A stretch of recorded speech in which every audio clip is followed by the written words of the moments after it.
It's night again, the screen is glowing. I say just one last time, but it's already morning. Minutes melt, hours disappear. I live between dreams and the web of addiction.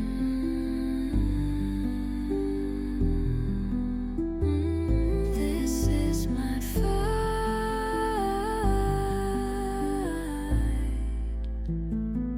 This is my fight. Quietly inside, no one sees, but I'm falling. I try to rise, to find myself, but the demons whisper, come back again.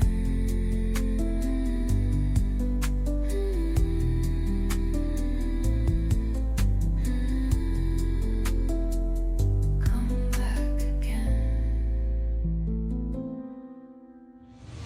Promises to myself, written in dust. Each morning I start again. Friends ask, why are you tired?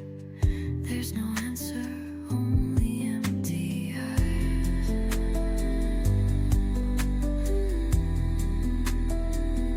This is my fight.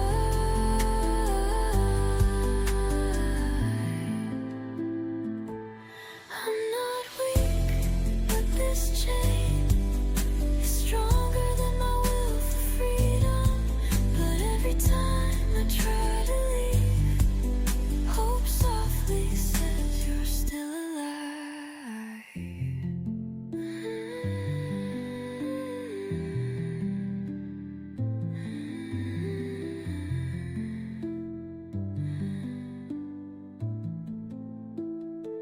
This is my fight. Quietly inside, no one sees, but I'm falling. I try to rise, to find myself, but the demons whisper, come back again.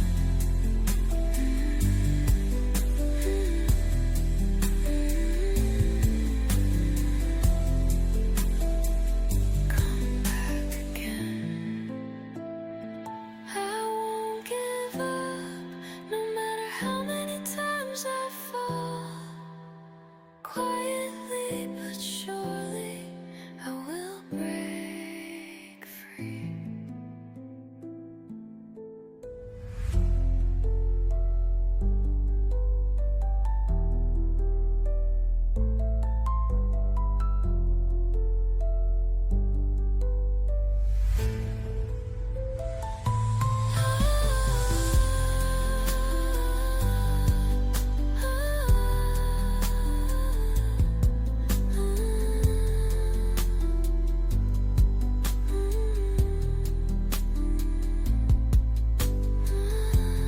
I won't give up, no matter how many times I fall. Quietly but surely, I will break free.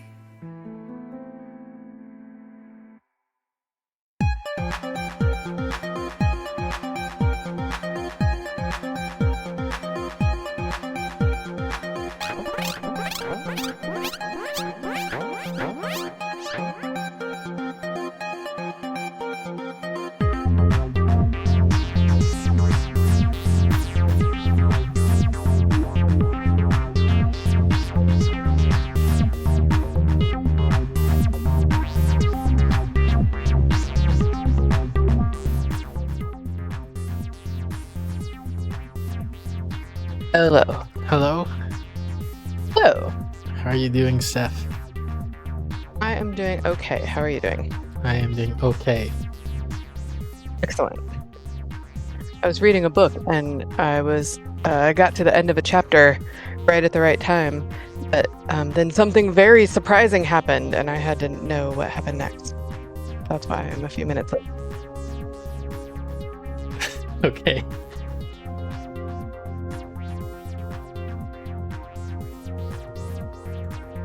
The thing is, you're almost always a few minutes late, so. Well, often I am working right up until time, and so when my session ends at 7:30 and it's hard for me to immediately close one thing out and start the other. Close one thing out But and start the yeah, other. lately I have not had I usually have a group from 6 to 7:30, and lately my group has been from 4 to 5:30. So I haven't been as late the last couple of times because I'm doing other things. But today what I was doing was reading, and then the main character got shot in the spine. That's a bad place to get shot. Yeah, she's fully dead. Which was surprising. I was not expecting that. Oh, I sent you the link to join the thingy. Fantastic.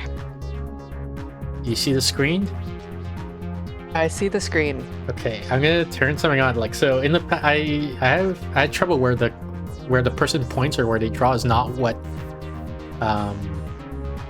is like presented to the Twitch viewers, I guess. You know what I mean? Like it's misaligned. Gotcha. So I'm gonna turn on the calibration grid. Okay. So do the red lines touch the corners of the video? They do for me, yes. And then the green is like exactly on the edge. Yeah. And then there's a blue that's kind of more inset. The blue is just to help you see where the green would be, in case the green were like off the edge or something like that. Sure. That's all correct? Yes. Alright, so maybe it's fixed then. Maybe now if you point somewhere, the thing that you point at is what I see. Because like, Possibly. for example, like, where Jubilee and I, we were playing a puzzle, like a grid-based puzzle game, like crossword, but Right. so she's pointing at a cell, right? And she's saying, do this. And then I'm like, that doesn't make sense what you're saying. And then I realize, Why would I do that? We're not looking at the same, like where she points. It's not where I see her pointing. Okay. Let's do the just chatting real quick and pause the music. Or maybe, let's see, depends what the just chatting is. Oh yeah, so did you read the latest Awais FTAB article? Maybe not the latest, maybe the second latest. The ground beneath the clinic. No. He's talking about how the domain of authority around psychiatry has changed over time. I haven't read it. And it's not super weird. Like, this is not a super weird concept because, like, the domain of authority around education and law, for example, has changed over time. He gives the example that, like, marital rape used to be considered not a legal matter. It's, private family matter, I guess. Whereas blasphemy was a legal matter, and now it's like the other way around. Okay. And so he's relating that to, what should be considered a psychiatric problem, I guess, or versus not, or what is the job of psychiatrist, I guess, in a sense, and it's changing over time. Okay.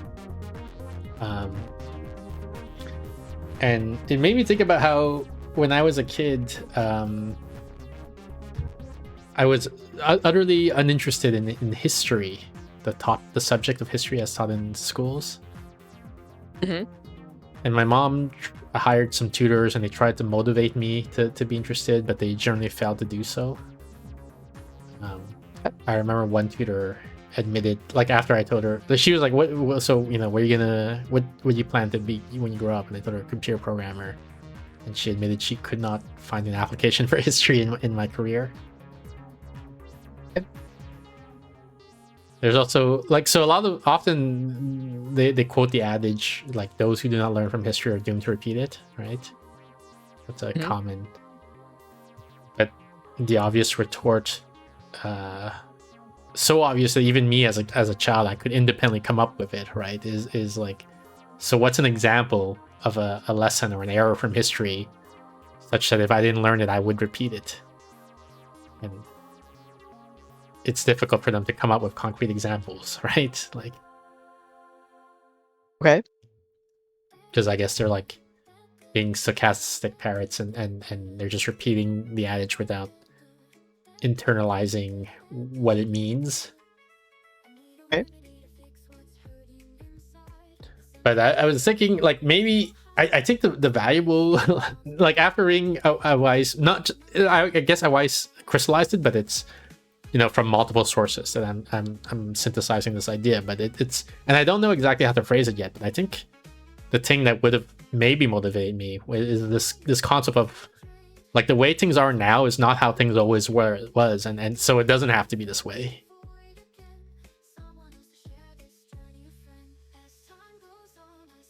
That's what you feel would have gotten you interested in history? Yes. Oh. What do you think? So I have sorry, go ahead. Answer my question before I move on. Generally, people have a very hard time connecting with information unless it lives in the curiosity gap, meaning they have enough background information about it to know something, and they have some reason to want to know more. And a lot of times with history, kids don't have enough background information, nor has anyone given them a reason why they might be interested in this particular thing. So, but some kids do end up interested in history, presumably, right? Like not everybody hates history.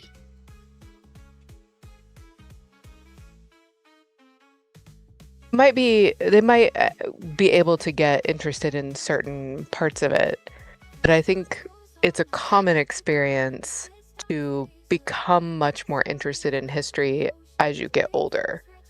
Yeah, that does seem to be my impression. Are like, wow, how did I not know history was so interesting? The thing is, I still don't find like I think the material that history classes in high school say focus on, I still don't find that interesting. The like wars and stuff like that, Sure. But something like like why is the FDA the way it is, and there's a historical context behind that. I find interesting. And I don't know if would people whose job title is history teacher, I guess, would they deign themselves to be like more grounded in these, I guess, more modern aspects of history, or is that not what they sign up for when they apply for this job? That part I don't know, but I think again, what gets people interested in history is you have some background information, and then something surprises you, right? Like you're reading about something else, you have enough background information to know what the FDA is and know what it does, or to know something about organizations or institutions or something, and then you kind of get surprised by like, oh, the FDA is only X years old, or like it used to be this other way, right, and there's some sort of problem or surprise or contradiction or question, and then suddenly you get interested in it. I think for most kids who aren't interested in for most people who are not interested in a particular area, they often don't have enough background information to know why it would even be interesting, and like nobody's made any effort to present one of those things to people. So like computer science doesn't interest me. I don't know enough about it to even know what the questions are. And then when people try and get you interested, they're just like, oh, here's a cool thing, or like, it's just interesting. And they don't say like, oh, here's a surprise, or here's a contradiction. I do. Exactly. I feel like that's what they should do. Mm-hmm. So like the FDA is one thing. You recommended to me that book the other time, Money as a Debt. I forget the exact title. Money as Debt or something like that. Oh, I think it's just called Debt. Yeah. Debt. Okay. Which is like the first, the 500 years or whatever. Yeah. And it's like it the whole concept of like it doesn't have to be this way. Like the way your entire life is. It wasn't always like that. It used to be different. It wasn't always like that, right? And it could be different moving forward. 600 other ways it could be, and you're Yeah. like, wait, what? Yeah, that's surprising. It's amazing, right? Like it's like, like to me at least, I don't know. How? Yeah, Yeah.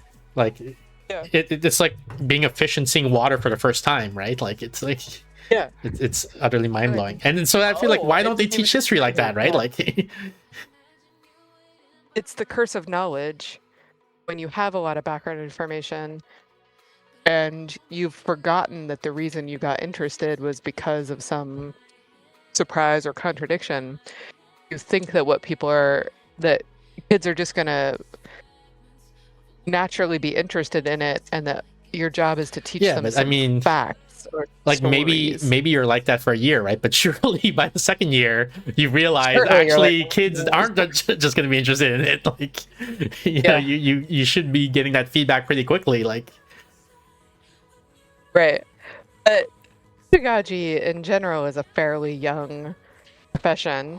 it didn't always used to be like this. And right, it didn't always used to be like this, is what I'm saying. I would like to present you with a surprise. Right? Yeah. You're also forgetting the Brian Kaplan argument that that's not actually Yeah. what I mean, I'm not history- what forgetting, school is for. but Yeah. I'm choosing to focus on certain aspects. Because, yeah, what I was going to say earlier when I said, like, I was about to move on, but I said, wait, let me get Steph's input before I move on. The thing I was going to say before was I was referencing the monad tutorial fallacy, which I mentioned to you before, but I wouldn't be surprised if you forgot. The monad is a concept in abstract mathematics, and the monad tutorial fallacy describes this phenomenon where you read a bunch of tutorials on monads and you don't understand it, and then suddenly you read this one tutorial and it all clicks into place, or you sorry, it's not that you read one tutorial, it's that you read something and then it all clicks into place and you realize, oh, if they just presented the information this way, it would be obvious. And then so you write your own tutorial, you write your Substack, your blog post, and you say like, oh, a monad is like a burrito, you see, if you just think of it this way, then like it all makes And sense. it's obvious. Yeah. But it doesn't make sense, and the only reason you understood it Nobody else understood. Yeah. is because you needed to be exposed to the idea in multiple different forms from multiple different tutorials, Right. and that's what made it click. It's not the most recent idea that made it click, it's the accumulation of all the ideas. Yeah. And so I'm wondering if I'm doing that here, where I'd say like, where I'm like, oh, why don't we just teach history like this, then everybody will love it, you know? Yeah. Then, like, Yeah. But I do think it would be better if and research suggests this, that there are better ways to get information to engage the listener and to for the information to stick. Yeah. I was reading just a discussion of this really quite recently, that was using the example of how I'll tell you the more interesting way to say it first, which is that your stomach acid can can dissolve metal. It's so strong. It's one of the strongest acids, and it can dissolve metal. Okay. So why doesn't it dissolve us from the inside? Right. Why? I'm not going to tell you. Okay. I'm just kidding. I'm going to tell you because it's fascinating. So your stomach lining is made up of this really thick mucus that protects you from the acid, but even so, the acid is so strong that your stomach lining has to replace itself entirely every 3 to 4 days. 3 or 4 days, It's that's the much most- faster than I expected. I thought when you said It's the 3 to 4, most I'm like, next regenerative syllable organ. is going to be Yeah. year, right? Like, Years, yeah. right? No, days. It's the most regenerative organ in your entire body, because otherwise your stomach would dissolve you from the inside out. Okay. So that is a much more interesting way to get people kids interested in biology, is to Right. be like, here's your stomach acid dissolving some metal. Why Yeah. are you not melting from the inside? Right. Like, what's happening? And then that information suddenly sticks. But instead, it's often taught like stomach acid is hydrochloric, whatever, Yeah. Here's a diagram that, Yeah. like very sanitized. So it doesn't even appeal to looking at gross stuff, interest that kids No, have. it's nothing. Like, Yeah. and then it's just like, there's labels, right? And there's like these like Yeah. 18 syllable words of all the names of the things, and you're like, okay, Yep. guess I gotta memorize cool. this, and to pass the test, and then immediately forget everything. So Yeah. And you just think biology is boring and dumb. yeah, And it's like, oh, no, we need background knowledge and curiosity. yeah. When you're a kid, like, it's amazing how much history you do not know. Well, you don't know anything when you start off, right? When You don't know, I know, when you're born, right? right? Like, Yeah. and that's also and so it's the just, thing I have tried, it's like, stunning how little you know. because like there's that the shame factor, right? Where sometimes I'll be in a Sure. conversation and like I was like, yeah, I don't know anything about history, and then I can't participate in the conversation. So I'm like, oh, like, Right. it's like, okay, let me learn something. So I open up YouTube or whatever, right, and just like history for Yeah. beginners, and then again, it's a curse of knowledge because they say Right. stuff, Sure. and I have no idea what, like, when they'll Oh. talk like Charlemagne, and I'm like, who the fuck is Charlemagne? Right. Like, Right. you're expecting me to know this already, They're or what? like, Like, oh, of course, the Reformation. And you're like, the Reformation of what? Like, Yeah. like, why was something formed the wrong way to begin with? Right. Yeah. Mm-hmm. I'm with you. Or if they say, like, they talk about these countries that were, and it's like, I don't even know where these countries are. Like, you got Yeah, to show me a right. map or something. Like, Yeah, or maybe you do start learning some geography, and then all of a sudden they're talking about Lithuania, Poland, and you're like, that is two different countries. Like, what's happening? right. And all of a sudden they're like, oh yeah, Lithuania, and then they're like telling you about the Ottoman Empire, and you're like, is this about furniture? Because I thought we were learning history. Like, what is happening? Yeah.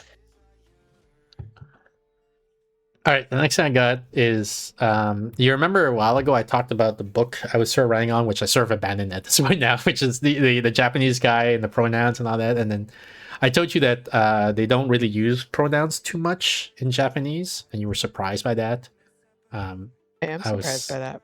saying, you're like, well, how do they know? And I was saying, oh, well, it's by context, I guess. And so Right. I'm not a native Japanese speaker, so I might have some of the nuances wrong, but I thought of like some example of the reverse situation, the mirror situation, which is, Oh, nice. in English we have an article like right, like, pass me the wrench, Mm-hmm. and you're supposed to know which wrench I'm talking about, I guess, by context. Maybe it's obvious because there's only one Right. wrench in the room, so surely that's the one I must mean. I don't think you can do that in Japanese directly. I think you have to use one of three. I'm gonna call them articles because I don't know what if they have a different categorization in Japanese linguistics. But there's three Okay. of them: sono, kono, and ano. Like, pass me sono wrench, pass me kono wrench, and so on. And what the three things refer, like the way you use the three things is, depending on where the object is located relative to the people involved in the conversation. So there's one article that means the one that's close to the speaker, another one is the one that's close to the listener, and another one for the one that's distant from both of them. Interesting. So you would say, like, pass me Like that kono wrench, there, meaning like- the wrench that's close to me as the speaker, for example. Gotcha. And then, so, from you might tell the Japanese people, like, yeah, English doesn't do that. We just say, pass me the wrench. And they'd be like, well, how do you know which wrench Right. you're talking about? And it's like, well, context, I guess. Like, I don't know. Yeah. So, Very confusing. but there is a lot of that, I guess, in a lot of different languages. And Yeah, I like mean, in that's Russian, you don't say the article at all. You pass me say like wrench. pass me wrench. Okay, yeah. Yeah. And that's why, like, even very educated Japanese, or not Japanese, Russian, and I think Chinese as well, speakers will leave out the article a lot. Yeah, They're makes just sense. sort of like, why would this? Yeah. And yeah, there's a lot of examples of this across different languages, and that's, I think, where a lot of the Sapir-Whorf thesis comes from, right? Which is like, because the language you speak shapes how you think. right. So in English, we're not constantly thinking about the position of objects because we don't need to know where the object is to form your sentence, whereas in Japanese you do need to know. And perhaps more significantly for Japanese is the way you conjugate your verbs, like almost everything in the language, but the one that I'm familiar with is the way you conjugate your verbs. varies depending on your social position relative to the person you're speaking to, right? Like there's like you have to speak a certain way, like a polite way, if they're your superior, and a different Oh way yeah. if Yeah. they're your underling, you know. And so Right. so it's always salient at every interaction what, you know, the relative social position is between the people speaking.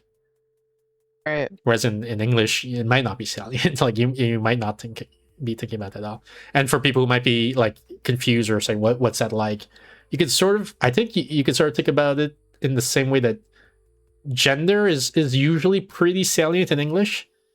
Like, you know, when you say, "Oh, I have a partner," and they went to the supermarket, like just by phrasing it that way, either I'm signaling some things, right? Like Communicated some that I'm like information. kind Yeah. of progressive, maybe, because, you know, a conservative person probably would have said he or she, and like my wife or my husband, right, would have used language to specify the gender of the person they're talking about.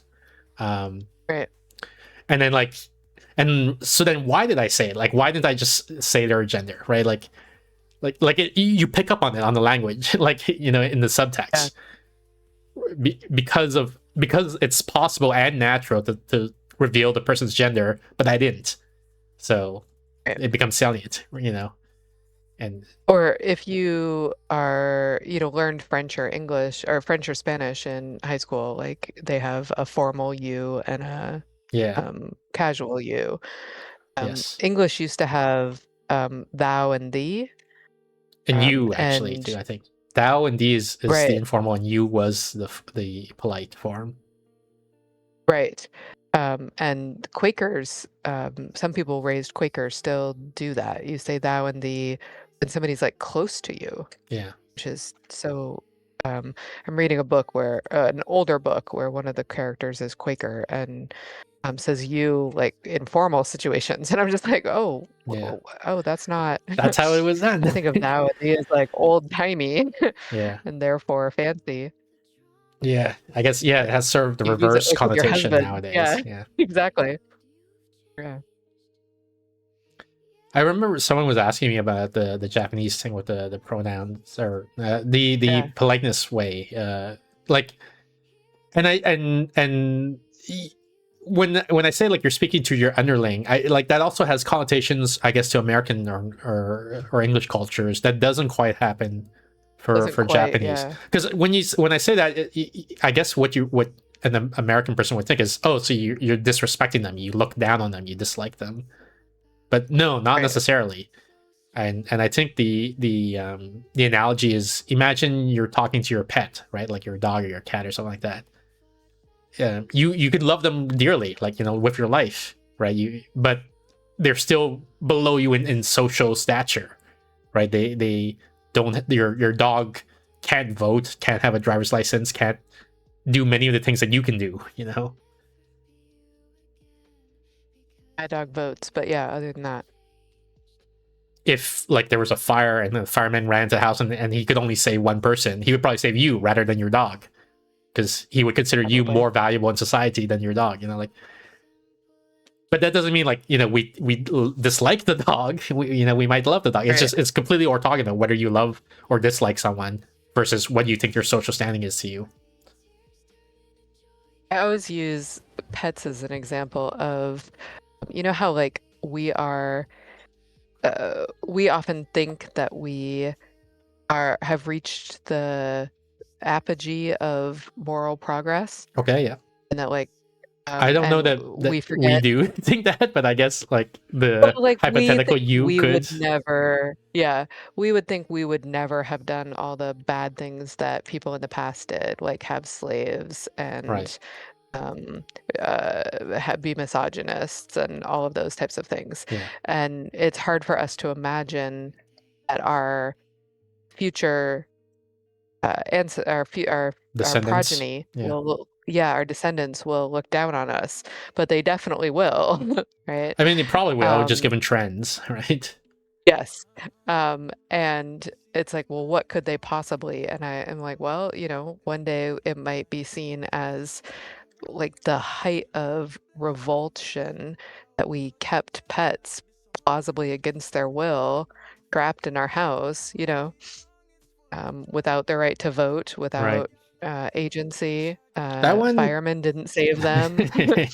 that specific one, I'm a little bit skeptical of. But I do think like factory farming, for example, Changed factory is something farming, that sure. surely at some point They've we're going to changed their mind a realize. lot about zoos just over my lifetime. Really?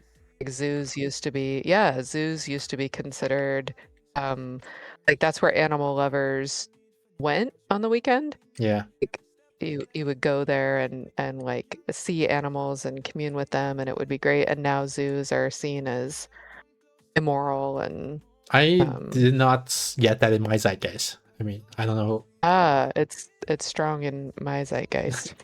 Yeah. But yeah, I mean, I know that there are some people who feel that way about zoos, but I didn't think of it as like a consensus or necessarily popular viewpoint. You know, Oh, yeah, like there's I could be in a bubble. like It's a very popular PETA, viewpoint for where I example, am. right? Like Yeah. is in my social bubble, they are unpopular, um, but they hold views like this, right? Right. Okay. I used to love going to zoos when I was a kid, and now people work very hard to make me feel bad about that on a regular basis. I got this a little bit long YouTube video, but I think I'm only going to show 2 minutes of it. Like I wrote down some timestamps from 8 minutes 57 seconds to 10 minutes 28 seconds. It's a video essay about video games, and the essayist, the author, I guess, makes 2 points in it, and it's related to a conversation you and I, Steph, we had before about dialogue in video game. I think we were playing some video game together, and then like this was early on before I realized how much you hate it. So I was like, Steph, what dialogue option should we pick? And you were like getting angry at me. You're like, because you didn't want to pick, and you were like, I don't even understand what the point is. I think it was like we were playing an old lady who adopted a cat, and then we had to pick, a dialogue option about how we felt about the cat or something like that. That sounds irritating just hearing about it. All right. Anyway, so I was trying to express, like why, like, because it seemed like the idea that anyone would like enjoy this or what the purpose was and like various things like that, right? You were asking me these type of questions, and so I was trying to say like, here's why a player might like it, here's why a game developer might do it this way, here's how do those two intersect, and what I guess the expectation that the player has going into the game would be, if they were familiar with this genre of game.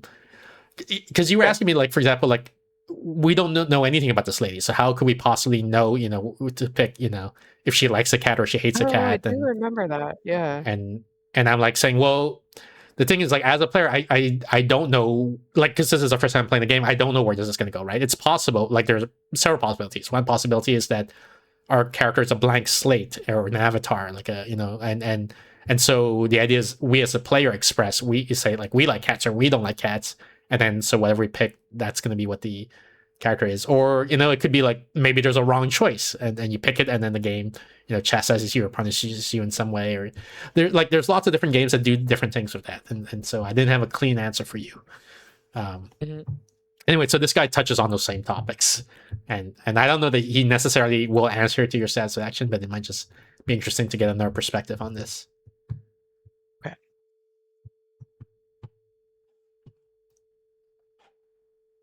Control the vibe of the story. You can have a dialogue tree where one of the options is stay silent as the protagonist, and one of the options is crack a joke. Not only does this let the player tune how serious they want the story to feel, for the player who wants the serious story, they still read that joke, even though it canonically doesn't happen. So you're able to both tell the joke while also canonically not having a jokey character. And that's something you just can't do in a linear narrative. This is my answer to why those pointless options we saw in the game Dispatch make it a better experience. Take literally. I'm gonna pause here because like I think it went a little fast. I jumped in, like I think the first few seconds were muted and I unmuted. But so what the guy's getting at is like when you have the dialogue, you're in the dialogue of a character, right? And you have those 3 lines, like I click on this to say this, click on that to say that, and so on. And so the idea is like you have, maybe you want your character to be serious, but one of the lines is a joke, and this is something you pointed out and I didn't even realize it, and I was like, oh yeah, that's a good idea, or a good observation. It's that this allows the author of the game to present the joke to the player, but the joke is not canonical, right? Like if you don't want it to be, as a player, you say no, my character's serious, so you click the serious option, but you still get exposed to the joke, so you get to enjoy the joke without being forced into having your character be a jokey character if that's not what you want. Which I thought was a very interesting. Okay. I thought you were into authorial intent, though. That you Yeah, also so the want author, autonomy to decide your character. I don't necessarily like. I don't know that I want these specific things, but I'm saying that the author, when if they, it's not like for how does it for most games, not all games, but for most games, when you have multiple dialogue options, they're all part of the author's intent. Like if they weren't, he wouldn't have written that. He wouldn't have added in that line, right? So the Okay. author intended for your character, for I guess, in the game that he's talking about, these are wizards in a bar or something like that. And so this character, I guess, let's say this is the NPC on the right, and this is your character on the left. Mhm. The author intended for this character, for there to be multiple possible personalities for this character. Like the author intended, like he can be a serious character, he can be a jokey character, sarcastic, kind, mean, and so that's why the author was like, oh, I better make sure there's for each of those options there is a dialogue choice that makes sense for that character. Sure. And so now, as the player, you're saying, let's say hypothetically, I want to make this a serious character, right? So I'm looking at all options, and I see the joke option, like he's being sarcastic or he's being mean or whatever. And so you read it, yeah, because you read all the options so you can see what your options are. So you see the option, but you don't pick it. So you pick, I want this guy to be nice and serious or something like that. So you pick the nice and serious option, but you still get exposed to the content. So like the Why author, would I want that? well, I guess this is assuming the opposite of the Barry Schwartz paradox of choice thing, right? Which is that Right. these choices are distinct and meaningful. And so seeing that I could pick, I can, like, if I want to, I can make him serious. If I want to, I can make him funny. I guess, I don't know why, but I guess it feels good as a player. Like, it makes me say, oh yeah, this is a good game, because it gives me freedom of choice as a character, as a player, I mean. I'm fine with freedom of choice, right? Like I go to Mod Pizza and I get my pizza made the way I want, right? Right. And they have predetermined paths or I can make my own. Yeah. Cool. I don't want to constantly have to defend my path from a different path. I would get really annoyed if they're constantly like, don't forget you could have this completely other pizza. Like, I'm like, I want something vegetarian, and they're like, don't forget we have meat options. Don't forget we have meat options. And I'm like, no, I want something vegetarian. Well, what about this meat option? Like, I guess I get to also experience the meat options without choosing them, but like, I don't want to. Yeah, I That guess doesn't make the experience better for me. I 'cause the way you're presenting it is like it's nagging, right? Like they're pushing you towards the meat option. Um, like They're not necessarily, but they're just constantly like reminding me about it. And I'm like, no, I made my choice. I want to have this experience. And they're like, well, you have to have all the experiences. but Like I like don't you don't have to want have to all the have all the experiences, right? experiences. Like like you in some sense you have to see the menu, I guess, right? But you don't have to eat the Constantly. meat. Well, yeah, like while Right. you're standing in line, constantly you're staring at the menu, like you're waiting your turn. Sure, like and Then sort it of the keeps analogies. happening like through the whole game.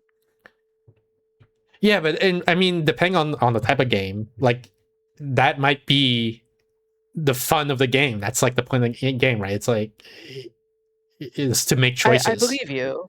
in the same way I that like believe playing you. I DDR. have a hard time believing that that actually makes people happier. Like I can see people thinking it makes them happier, but I want to see the brain scans that show that it literally does. Yeah, it's hard to provide that level of evidence. I mean, there's the more indirect, No, I hear you. weaker evidence, which is that these games sell, and like self-reported, the players say they like this aspect of the game and things like that. But Right, but shoppers are very bad at saying what they actually like. Sure, but it's hard to, or maybe it's not so much that it's hard, but it's so much that it's not clear that anyone cares enough to Yeah, do the study to I hear see you. for sure if that's like, because like the players self-report as being happy to like, I like this game, I want to play it, and then and the author Right, is like, well, I want to sell this game, so give me $5 and you can play the game, and the player's like, sure, $5 sounds great, right. and everybody's happy, and then there's no point in looking deeper into it, type of thing. I hear you, but I believe I was probably making conversation during a game that was really not for me. Right. And so just kind of trying to like figure out why anybody would like this, and I'm not convinced by this argument. Yeah. I mean, right, like people like all kinds of things, and for that, in that way, I'm convinced. Like people like being, some people pay money to be stepped on or whatever. Right. And this doesn't help me any more than some people like this experience that I would find profoundly annoying. Yeah. And I guess that the example you gave is all that I can appeal to in Right, like I would not like to be stepped upon. And right, if you like, if I were younger and naive, and you told me that, yeah, some people like being stepped on, I'd be like, that sounds weird, I don't think so, yeah, that doesn't sound right. But right, then like after a while you say, well, look, there's a huge market for it, like lots of people will right. pay to be stepped on, then I'd be like, okay, I'm convinced, I believe that there are people who like that now. I believe that. I think I would not necessarily be convinced if you said they like it because of the freedom or the squishy sensation or something that just doesn't sound very convincing to me. Um, I I I do not doubt that there are people who enjoy this. I know for a fact that you don't disenjoy it, and that's to you the same as liking something. Yes, yeah, so So, far so good. um, so I believe that. I'm not convinced that the reason people like it is because it allows them to experience multiple things at the same time. I don't know. I feel like they like it because it feels familiar. Is a one possible option, That is possible, but I do or think that it lets them feel like it lets them confirm their choice multiple times, and they like that because it it doesn't no, the emphasizes thing their is, autonomy. I I think don't know. you're projecting or something, like, your own, because that, I don't think it feels like making the same choice over and over again. I think it feels like Okay. making a new important choice, like making an important meaningful choice is a good sensation to the player, so I don't know if you'll accept that as an axiom. And then when there are multiple choices in the game and all of them are meaningful and, and important, then that's more goodness, right? Like they're saying, wow, this game is great, there's so many, meaningful choices in this game. Plausible. But Plausible. like you're Like you're it saying this is a feels like bad thing, and choice, then it even happens over though and over it's again, so that's more arbitrary. bad. But from Yeah. their perspective, they're saying this is the good thing, and it happens over and over again, and that's Right. more good. And like, Isn't that great? yeah. Yay! Yeah. Okay. Anyway, so that's one point. Then there's a second thing. So Yeah. let's see the Who second point. wants the serious story, they still joke while also canonically not having a jokey character. And that's something you just can't do in a linear narrative. This is my answer to why those pointless options we saw in the game Dispatch make it a better experience. Take literally the first lines in the game. Obviously, I love him. He's my dad. What does that mean? Just say what you want to say. It's just, when you add obviously, it feels a little less obvious. So, I'll ask again. How do you really feel about your father? Again, this is literally the opening to the game, so you obviously have no idea who this guy is, who his father is, or what their relationship actually was. So you can't answer in a role-playing way, and you don't really even know enough to explore options. The only thing you have to go off of is your preferences in stories. Do you want this to be the type of story where the main character shits on his dad, or the type of story where he looks up to his dad? That's not going to change the capital P plot of the story, but each of those options will appeal more to different people. It means from the get-go, you're tuning the tone of the story into one you like more. And like honestly, as a writer, I would I'm love gonna pause here because I think that's about it. Nope, not into it. Yeah, so I'm not trying to convince you to like it, right? I'm trying No, to. I mean, I don't think that It's that true. I don't I have a really hard time accepting that that's good. It's weird to think that there are people who quote unquote like stories where the main character shits on his dad.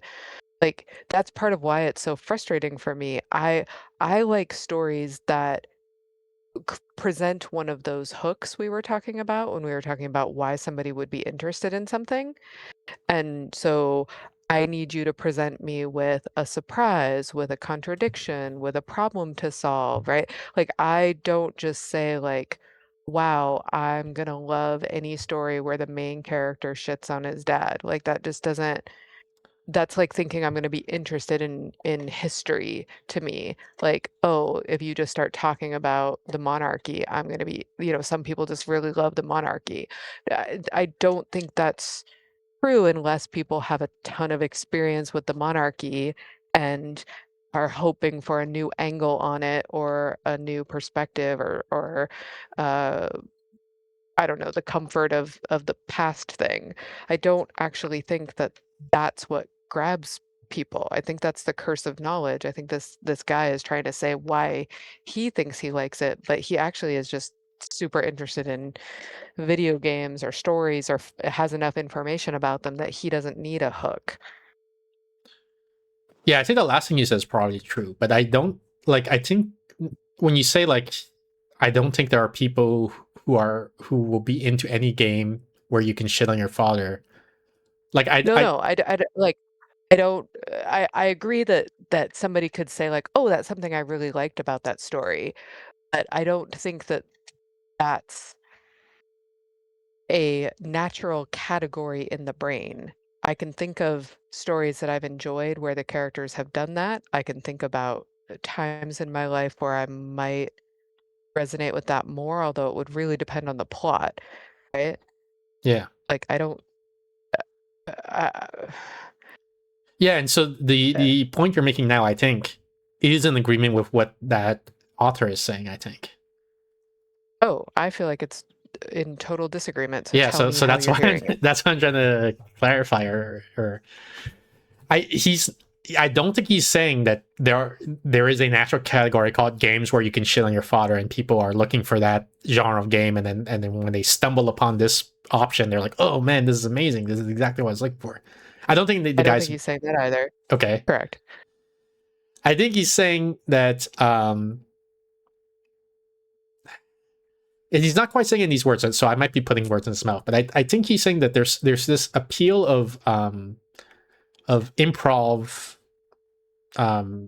role playing, I guess, of like He literally just said you can't play it in a role-playing way at this point. You don't know enough about yeah, this character. yeah. So role play here is an overloaded term, right? So what he's talking about is there like someone's assigning you a role. They say like here's the character that you're controlling, and this is what they're like. Now I'm giving you control of the character, but if you don't portray him that way, things might go badly for you. There are wrong choices, and things like that. That's what he's talking about when he says you can't role play, like or.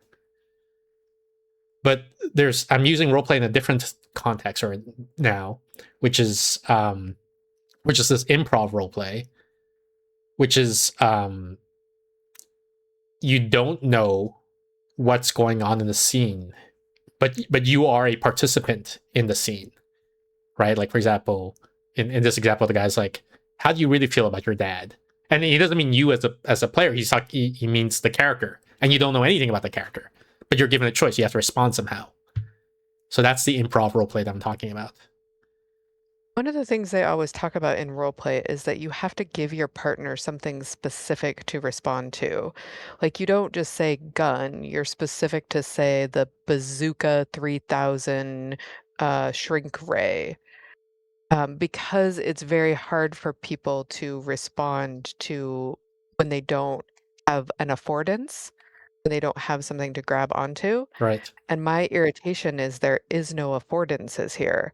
I don't know anything about this character. Was this guy's father evil? Was he uh, uh, in prison? Was like there's nothing for me to grab onto. It's like you've just said, like, oh, I have a gun, and I'm like, like I can play in that space, but it's not going to be very fun for me. It's much more fun when you give your partner some affordances and they can kind of take it from there. So if Yeah. you tell me about this character and you say like, oh, his dad was um, uh, the king of the castle and everyone knew who he was, but he had some great things about him, but also some things that were not great. And like you give me some nuance and then I can decide um, how to play it from there, what to yes and you with, because you've given me something specific. I can go somewhere. Sure, great. I'm happy to improv. I'm happy to role play. Absent that, mm-mm. Yeah, and so there's a couple of things here. I think that I'm familiar with that role play advice a little bit, but I Mhm. think Okay. that it's usually in the context of comedy role play, right? Like saying I have a gun is Well, I was more. thinking of improv, so improv is usually comedy, I Yeah, guess. I yeah, don't. exactly. Okay. So that's why, like, saying a gun versus saying I have the bazooka 3000. The bazooka 3000 works for comedy. It doesn't work so well if you're trying to do a serious story, right? Like where I have a gun works a lot better for the serious story. I And don't know that it does. then I have a bazooka But 3000, which is like a made up gun that doesn't even exist. Like, why would a serious character say that in a serious story? well, that's what I need to figure out as the character. Why would that be what's available? I But like, I don't why know. do you have that? I feel like Like, if it are you an opened. inventor? Like, No, yeah, no. I guess you could take it seriously, but I feel like my reaction is to not take it seriously. If somebody said that to me, you know, in in like in real life or in an improv situation, in both cases, I would imagine they're not well, being what serious. about a sniper rifle versus, um, a toy gun? Like, Sure, but like if someone that's says very like I have a specific, gun, and it's my gonna first instinct is is not that they mean a toy gun, right? Or else they would have said that, like they would have said it was a toy gun. Unless there's other contextual clues that lead me to to say actually a toy gun is more prominent, like if they're a kid or something like that. yeah, we can probably argue over this one, in lots of different ways. What is your broader point? So first, because that seems to be tailored for comedy, I don't know that it would work as well for a serious story. And if you want to make a game with a serious story, then maybe you don't follow that advice. You don't follow that guidance. Like it doesn't apply. If you want to make a serious story, I think that's fine. He's talking about how you can do things in a choose your own adventure type of story that you can't do in a linear story, and I think that's fine, but, like, making someone respond before you've given them a story as your story, like, it just does not make any sense to me. Yeah, so I'm trying to figure out how to convince you that there are lots of people who like this. Right.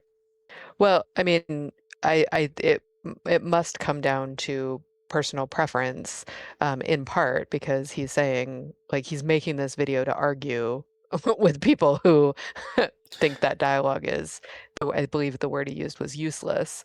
Yeah, So but clearly other people are saying this as well. And I honestly think no, but you like would I want to find make sure there's a distinction here. Like there's a distinction between useless and bad, right? I think he agrees that it's with the label useless, but he's saying why, even though it's useless, this is good and it makes the game better. Like what he's trying to do is the video is the audience, the target audience of the video is people like me who like I do like these things, but I don't know why I like them. So I wish someone could help me with the analysis. Right, and I don't think that he's giving you the correct answer. Which is, yeah, I think it it's would be plausible. more likely to have to do with how familiar you are with it, with video game conventions, with how much you like um, the open-endedness of exploring everything that the author like you like authorial intent, so maybe like knowing all of the possible authorial intent is of interest to you. I'm not sure, but I don't find this explanation particularly convincing. Yeah, that's fine. I it's not so much that I want to convince you that this is the correct explanation. It's more that there exists lots of people who like this, because you seem That to struggle with that, and that's you the part that don't I'm trying. mean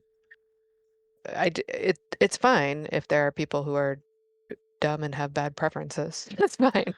Yeah, I mean, so I guess that's the mindset I'm trying to change for you. Like, so I don't, in the same way that like there's lots of foods I don't like, right? So I'm not saying Right.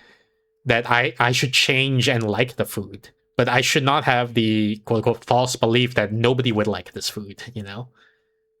Like, I think that's a false belief that I do not have. okay, Right. In the same way that I think that people pay to be stepped on, like, yeah, right? Like yeah. So I I mean, understand that that's the case. I don't understand why, and I feel like they would probably prefer something else if it were available to them. But but no, they wouldn't, right? Like um that's the thing. That's one of the false beliefs that I'm trying to work on. I disagree with that.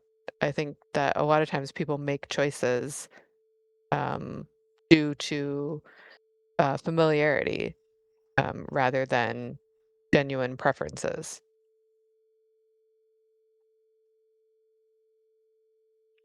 I mean, I think that's true. A lot of the times that is the case, but I think it's false to say that therefore none of these guys like being stepped on, right? It's like genuine. None of these guys genuinely like being stepped on. I think there are people who I'm genuinely not like being. trying to I'm not trying to say that. Like I think there are people who genuinely like jazz. I am not one of them. Yeah. I'm not sure what you're trying to like, are you just trying to convince me that there are humans who have different preferences than me? Yes. Yes. Because it's not always clear. Like from some of the things you say, it doesn't sound like you hold that belief. So that's where I'm trying to focus on. You think I don't believe that other people have different preferences than me? You think I Yes. literally don't believe in the Yes. existence of them? Yes, in caveated, because I think like it might be that your beliefs are inconsistent, like like in or what's the word, with domain closed off, like so that in some situations you believe it, in some situations you don't believe it, or something like that. I think you might be taking hyperbole a bit literally. Yes. I think a lot of times I am very much struggling with games that I am not enjoying, and I am trying to make conversation and be polite and be playful and hyperbolic, and you may take it literally and think I literally do not understand that other people, right? Like I Yeah, I do do think not that's think it happening. is at all Like unusual for even in this people. conversation, I think it's Yeah, happening. sure. Think it's pretty normal for people who do not enjoy a subculture to sit around kind of talking about like how weird it is that that other people do enjoy the subculture. This is a pretty, I guess, neurotypical thing to do, to be like, man, can you believe anybody likes Nickelback? Right? Like, obviously, lots of people like Nickelback. They sold a lot of uh, Tickets. CDs or whatever. They got Yeah. played on the radio, tickets, Yeah. right? Like, obviously, a lot of people like them. And yet, people who don't like them kind of sit around and, like, I don't think they disbelieve in the existence of people who have different taste in them I I, within them. I think some people do. I think they're like they don't, or it's more subtle than that, I guess. It's like their discussion, when they're in this conversation, they're being performative in a sense, right? Like Sure. they're not introspecting into what they actually believe. They just say what they think would be socially most smooth, I guess, in the conversation. Possibly. And because they're not being introspective, I think they would literally believe, like insofar as a belief can be said to exist at all, they do literally believe that there is nobody who likes Nickelback until you like force them to think about it. Maybe then they might say, okay, upon reflecting upon it, I see now, yes, there exists such people, but that's not what I was saying. I was just being silly or hyperbolic or whatever. I suppose.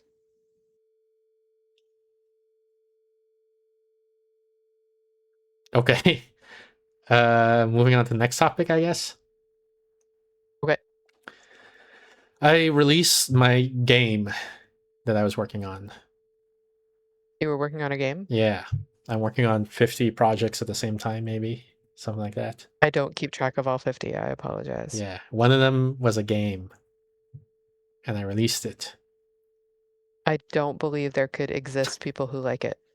At least one just believe person. it. Well, I mean, maybe they're being polite, but at least one person said they liked it. They said it was fun. Good. This is a joke I made. The good news is I made a game. The bad news is that it's not safe for work. So I don't know how much I can show of it on stream. Right. But here's the splash page for it. Phasmophilia.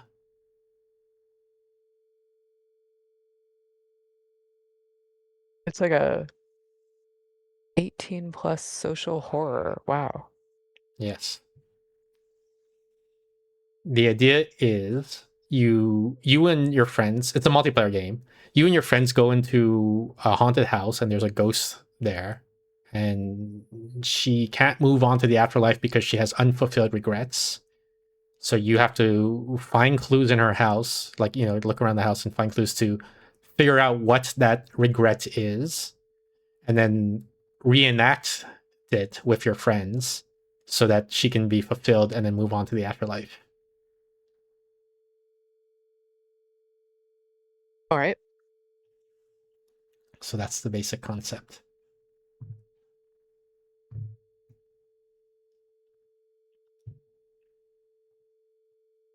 And I tested it with some friends, and some of them, they were, at least one of them was like, yeah, this is a fun game. Cool. What were you going to say? Sorry. Oh, I won't have a lot to say on this. I believe in the existence of people who enjoy doing sex stuff with people who they are just friends with. I am Yeah. not one of them, so Yeah. but I believe in the existence of other people. All right. Okay, next topic. Are you happy that you uh got people to play, that you released your game and got it out there and stuff I like am that? a little Are you bit, excited? yeah. The thing here, let me reopen it because I'm going to open a link on here. Let me just check the link before I do it.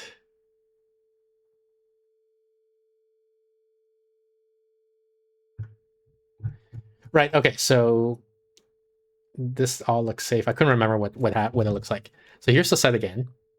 So you can log in with Google, Discord, Steam, or Patreon, and then there's a support us on Patreon link. And if you click on that, I wasn't sure if how safe this was because I couldn't remember what I put in there. If you go in there, there's the Patreon, and then you go here, and it talks about the game, and this is what the game looks like right now. So you start off in the van, you go outside, and you go into the house, and you search for clues and so on.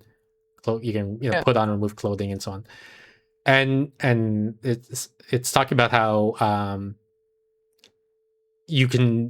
Are you familiar with Patreon as a? Yeah. Okay, yeah. So you can pay at different tiers, $5 per month, $10 per month, and so on. And then I talked about how like the game is going to be free to play, so everybody can play it for free as long as you're 18 plus. There's an 18 plus check. But Patreon is to fund the development, and it is like if you like the concept of the game and you want to see it develop further, it's easier if I don't have to worry about rent and food, right? So that's the pitch. Right. So you fund this, and then and then I have enough to live, and then I can keep working on the game. Otherwise, I can't keep working on the game. I got to do other things. So that's it. Yeah. Right. And so the question is like, am I happy with it? And first of all, alexithymia, right? So let's get that out of the way. Second thing is, there's that effect, and you're familiar with it, Steph, which is like I've announced it now, and so now there's this deflation, right? It's like, Yeah. so what do I do now? Like type of thing, because it's not finished. Like I said, like well, you can see like the art is kind of crappy, right? So if I had money coming in, I could hire an artist and then like make better art. Right. I want to add more contents, like more kinks, more interactions. There's only certain sex acts you can do right now. We can add more. We can add new types of ghosts with distinct personalities, new maps, new scenarios, and so on. So like, there's lots of things we can add. But there's this, deflation, I guess is the best way to phrase it. It's just like, okay, now like now I can exhale, and now I don't know if I want to keep working on this. Right. So I guess that's how I feel right now about it. Yeah.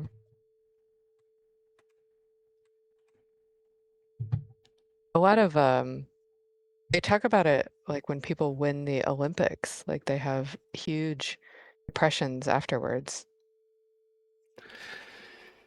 There's like this deflation. I wasn't aware of that, but it's plausible. I believe it. You believe in the existence of other people? Yeah. I mean, excellent. Temporarily. That statement's always, it's for the purpose of this conversation. It's way too binary, right? Like it's if I had to bet, even odds, I would bet that other people exist, sure. But if you want to take the Aristotelian or Descartesian point of view, then it's like, well, I don't know for sure, right, that there are other people. Right. So anyway, so I told you how in Canada, or at least in British Columbia, it's very difficult to find a doctor. Apparently, like one guy was like, it took me 2.5 years, and the area was like, 2.5 years. You're the first person I know who got a doctor. Like, yeah. So I booked an appointment for walk-in clinic, and so it was it today or yesterday? I don't remember, but I went recently. I guess it was yesterday. I went in, and I showed them, here's all the meds I got from America, from my American doctor. Can you re-prescribe them in for me, because I'm running out. And so one of them she didn't want to, but I guess because it's a controlled substance, which I sort of understood, and so she prescribed me the other two. And then she told me I would have to book a new appointment to be seen by a different person to be, I guess, examined for the depression, and then they would figure out what to do, like maybe prescribe me something else or whatever, right? But she didn't want to prescribe the thing that I already had. So I'm like, okay, fine, whatever. She was also I feel like a little bit combative with me at the start. I don't know, and she sort of softened as it went on, but I feel like there was this barrier between us where she was like snippy and everything I said, she corrected, even if it was a very minor point or whatever. Wow. And I'm wondering, like, this is just pure speculation right now, right? But I'm wondering if she was thought I was like drug seeking, like, and so sure. And so she was on guard because of that, and possibly also because you know how I wear dress, right? My clothes look like, so like I'm a poor person drug seeking, so so she had this, she's just tired of it. Yes, she had this preconception of what this was. But then I guess as she saw that I was cooperative, when she said like, I'm not gonna be giving this drug, I'm like okay, I'm like, that's fine, if that's what you advise, then sure, right? Then as she observed more examples of these, I guess she softened up a bit. Wow. You changed her view. Maybe. Or it's... Yeah, it might be idiosyncratic, right? And then the next guy who looks like me is going to get the same treatment, maybe. I don't know. Right. Anyway, maybe so... she was just having a bad day. Yeah, could be. Yeah. Anyway, so she gives the prescription. So then I go to the pharmacy. The pharmacy is right next door to the... Or, like, it's one big building, actually. The doctor's office and the pharmacy is the same building. So I go to the pharmacy desk, and then I say, here, the doctor gave me this. So then they fill it, and they give me the medicine, and they're like $60. And I'm like, what? I thought it was supposed to be free again. Aw. They're like, no, that's like MSP, which is medical service. I don't know what it stands plan, maybe. I don't know. MSP is which is what the government gives me. There's different plans apparently, and because they asked me like, do you have private insurance? I'm like, no, I don't. And so I said, okay, so MSP doesn't cover this. So I'm like, oh god. So I paid $60 for I guess 30 days worth of medication. Okay. And that's 2 out of 3, right? So presumably, if one extrapolate, once I get all 3, it's $90 a month is what I'm looking at, right? Probably. In America, it was 10 cents. Right. But the thing is, it's a bit of it's hard to compare like apples to oranges because I think I was on a very good insurance plan with Amazon before. Right. So Yeah, like without the Amazon is insurance, the it might best be a lot more than $90 a month. But it was Probably. it was a shock because it used to be like I would with Amazon when I was in Seattle, I say like the doctor sends me the prescription, I send it to the pharmacy, and then they come to my place and deliver it to me, like as a Right. courier, right? Like here I had to, it's $4 bus fare to get to the doctors, pay $60 for the medication, and pay another $4 to get back home. Here in America, Yeah. it was like they deliver to me, they come to my place, and it's like 10 cents for the medication, $2 for the delivery, right? Like, Yeah. You got spoiled by that sweet, sweet Amazon yeah. insurance. So I was pretty when she said $60, I'm like, I was stunned, right? Like I was, and there was like this long pause before I was like, okay, fine. Yeah. Because we're, as I'm like the gears are turning in my head, like what are my other options is what I'm thinking here. Yeah, And then, there's not a lot at yeah. this point. So I paid, and then like as I got home, coincidentally, when I got home, I opened my mail and I got a letter from the government about from BC Services, I guess is the name of the organization within British Columbia. Okay. And they said, what did it say? Do I have it here? I'm trying to remember. Basically, they said they tried to look at my. They talked to the CRA, which is the Canadian equivalent to the IRS, Canadian Revenue Agency, I think it stands for. Okay. They talked to the CRA to get my 2024 income, and they could not find they couldn't get it for whatever reason. I don't know why. They said they couldn't get it. Therefore, they can't prove that I'm poor. Therefore, I am denied for pharmacy care. Oh God. Right? Because like it was only supposed to be for like people at lower income or whatever, right? Okay. But I did file my 2024. I filed every year of tax. Right. So I called them, and then like Can't find it. yeah, I called them, and I had 20 minutes on hold, which isn't terrible, but it did feel very long in the moment. And I get a lady, and I'm telling her like, hey, I got this letter that says you because they couldn't find my 2024 tax filing, or I have to file the 2024 tax filing. And I said, but I did file it. And she's like, okay, well, we check it, we only update, we do, or our system only checks every week. So by Friday, we should see it. And I was like, but I filed it like last year. Like this is the 2024. Right. So, I feel like there's a problem or something like that. And then, and she's like, oh, and she says, you have your notice of assessment from the CRA. I don't know how familiar this term is from America. It's basically, do you have the message, the letter from the government saying, here's what you owe in tax. That's in Canada, we call that notice of assessment. She says, you have your 2024 notice of assessment? I was like, yeah, I have it. And then she's like, okay, so fax it in. I'm like, can I email it in? Because I don't have a fax machine. Right. And she's like, no, for security reasons, we don't accept email. So you have to fax it in. I'm like, amazing. I'm like, okay. She says, you can fax it at the library or something like that. I'm like, okay. So I hang up. So I go to the library, the library in Surrey, and I say, hey, can you fax this? And they're like, no, we don't have a fax machine. No. Yeah. But we have a scanner. Can you email it? I'm like, no. I asked them. They say they won't email it to me. I'm like, all right, fine, thanks. So I leave, and then I go to this guy. There's this one guy who I've used a. Well, I mean, it's a shop, it's a business, right? But it's like sure. But he's a very extroverted person, the guy behind the counter. And he's the guy that I do for all the mailing stuff. Like he does FedEx, he does, whatever. So I go to him, I say, hey, do you have a fax machine? Can I fax it? And he says, not today. Like the network is down. Like tomorrow you can fax it, but today. But yeah, today you can't. I'm like, all right, fine. So I go somewhere else. I go to a pharmacy. there's a pharmacy right now, and they say, hey, you know, there's the BC services, they want me to fax in my CRA notice of settlement. Can you fax it? And they're like, sure. So they did it for free. I didn't even have to pay them. Wow. Yeah. But here's what I'm predicting. I'm gonna fax it, and then I'm gonna wait a week, I guess, and then nothing's gonna happen. So then I'm gonna call them and say, hey, I faxed it in. Did you get it? And they're like, we didn't get anything. Yeah, that's what I think. Right. That's my prediction. So we'll see what happens next week. Good stuff. Yeah. Yeah, I'm trying to call the IRS right now, and you call them and they just say like, we're experiencing a high volume of calls, Yeah. and then it just hangs up on you. They say like, try again another day. And, try like, again next year. Yeah, basically. And so like, ask ChatGPT what if it has any ideas, and Chat was like, well, their office opens at 7 a.m., so you would want to try and call at 7 a.m. Eastern time. Yeah. It's like, that's 4 in the morning. PS Pacific time, yes. That's not that can't be the solution. But apparently, yeah, like it's literally the helpline, and they're just like, nobody's going to help you. We're busy.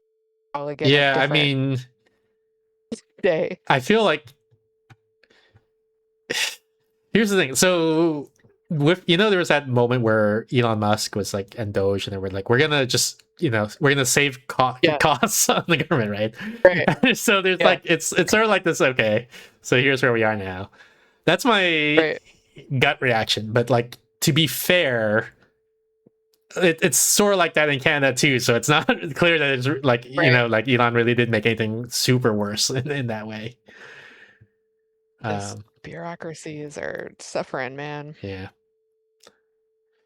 I guess it's this whole like nobody wants to pay more taxes, right? But everybody wants services. So like, so what do you do? Doctors are underpaid, I guess. Like all like presumably in Canada, I haven't looked into it, but even in Seattle, like I kept changing doctors because they kept being burnt out and leaving the industry. They're like, fuck this, it's not worth the pay. Like, so I it's just like, this is not it's great. nurse practitioner after nurse practitioner after nurse, like they just keep cycling, right? Because they're leaving the practice or whatever, and then yeah, I have the same problem with every healthcare provider that I get. Like, you try to go back to them, and it's like, oh yeah, that doctor isn't there yet. We have several other doctors for you to choose from, and you're like, I mean, I guess temporarily. Well, I mean, that's a better situation than me, right? Where it's like, like we'll put you on the list and we'll let you know when we find someone. Yeah. Right. Amazing. Delightful. I say that, and yet apparently Mamdani was in New York managed to do something. Like, did you hear about that? Yeah, he was like, he balanced the budget, and he didn't raise taxes, and he funded like whatever, right? And like the lab raise and so people were like saying, so all these years you could just do it. Like, politicians have been lying to us. You can just fix society. Like, bastards. Now we're like mad that they fix things. That's the meme. I don't know how true it is. I mean, because it's TikTok stuff, right? So a lot embellishment, hyperbole, maybe just outright falsehoods. Who knows? But sure. But that's what I've been hearing. Apparently, Mamdani did it. He did it. He fixed it. Wow. So crazy. All right, ready for Silksong? Crazy. Sure.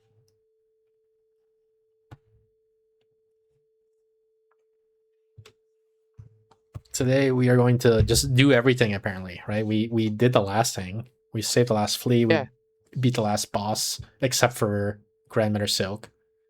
So we're like, let's go through every marker on our map. Why is my cursor not working? Oh, there we go. Let's balance the budget. Let's pay for everything. Yeah.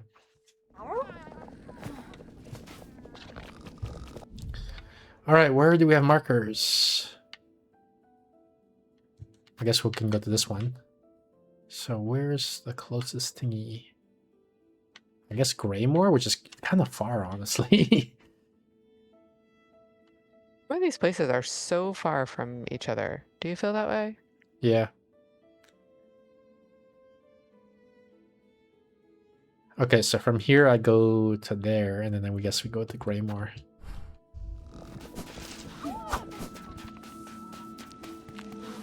Oops.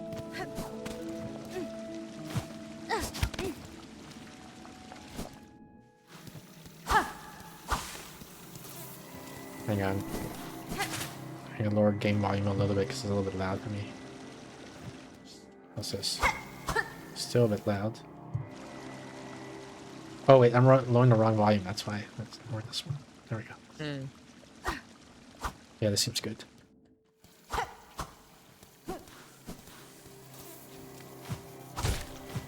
Oops.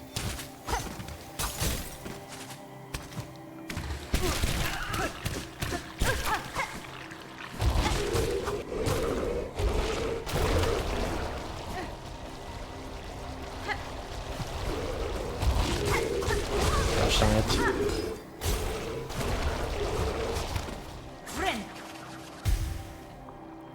Can I go up here? I don't know if I can. Nah. Let's go left. Gosh darn it.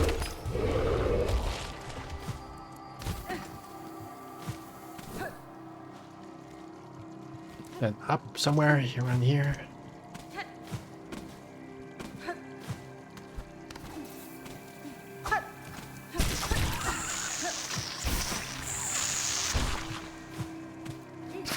It's still a bit loud. The death cry from the mosquito was pretty loud. There we go.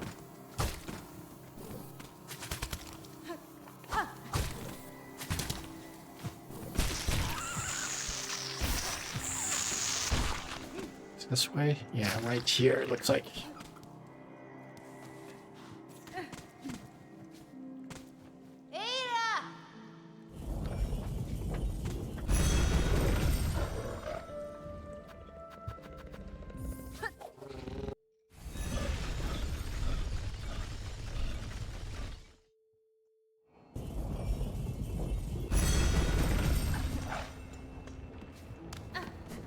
Is there no bench around here? I guess not. I guess the bench is only in the tavern or the inn or whatever that is, that building up there.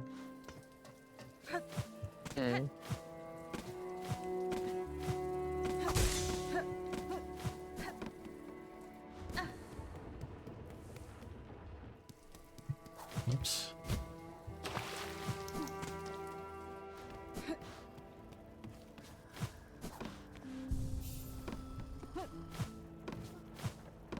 Oh, we might have to grind for money for a long time now that I think about it. Because, you know, there's all the upgrades to our house that we have to buy. Right.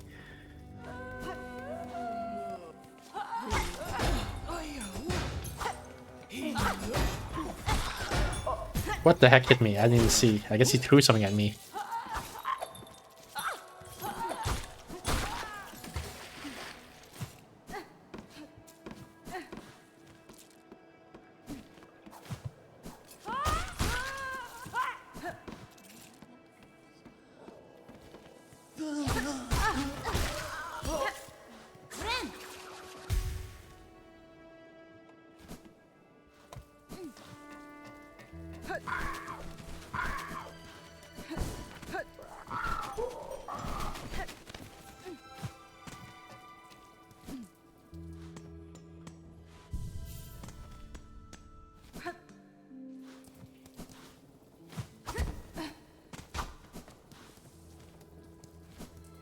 Just keep going up and right, it looks like.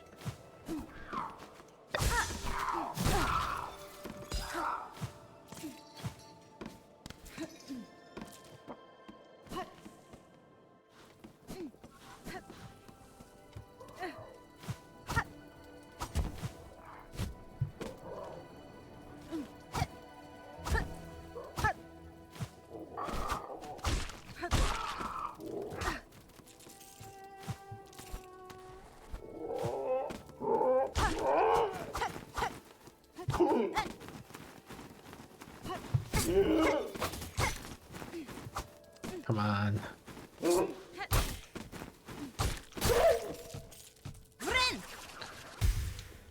I hate to say it, but I feel like the game's lagging a little bit, even on my freaking new computer here. Oh no. It's not as bad as before, but I am seeing like here and there a little bit of Little lag. yeah. I feel like we've been here. Maybe I just forgot to remove the spot, or is there really something here that I haven't done? Yeah, we've been here. We took this thing. Maybe we forgot to remove the thing. Yeah, I guess so.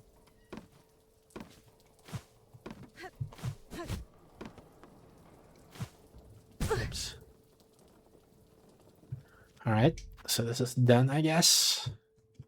What else is there? This dot here, I guess. Which is, I guess we go here to deep docks. So from where we are, I guess maybe rather than go back to the station we came in, we go here, we drop down this thing, then go into this station here.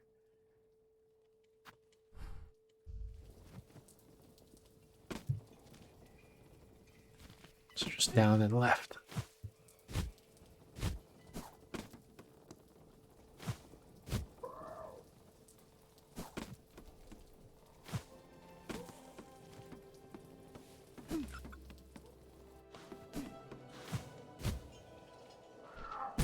I didn't even see that guy there.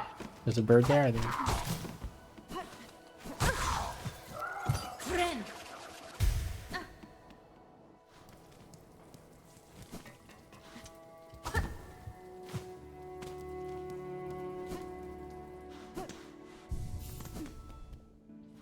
Oh, let me change my stuff because we don't have to worry about poison anymore, so I don't need the anti-poison thing. What can we get instead? Maybe Longclaw? What is this? Egophilia? I count the mystical Is mutter that what you got, flea. please? I guess so. Also, Silksong. Yeah, we're never using that. I think that's literally what you said when you got it. And I guess I don't need this guy either. Like, I mean, that's good against the boss we fought, but it's probably not good for general use. Maybe this one.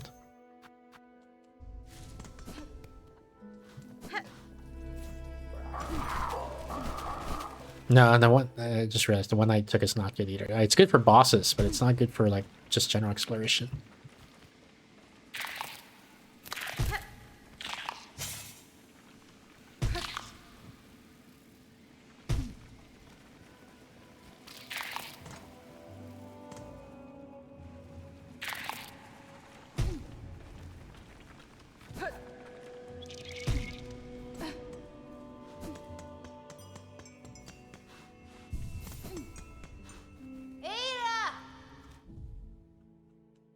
And we are going to deep docks.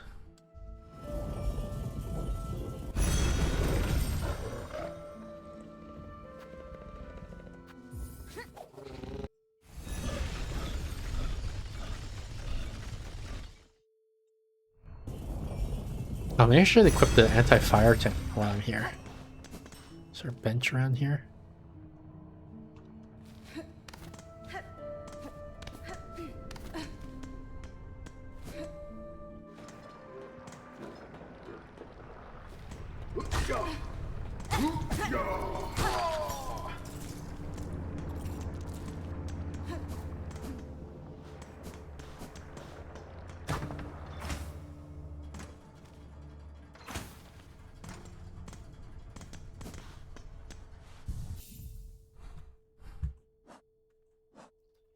Where's the anti-fire? This one? Yes. Instead of... I guess instead of this guy. And also, let's get rid of the thing that's not good for bosses. Or only good for bosses. Silk Shot? What is this weapon? I don't remember this. Nope, not that one. Oops. It's like a shotgun? A shotgun? I don't know that I want, if I want that. Let's just use this one.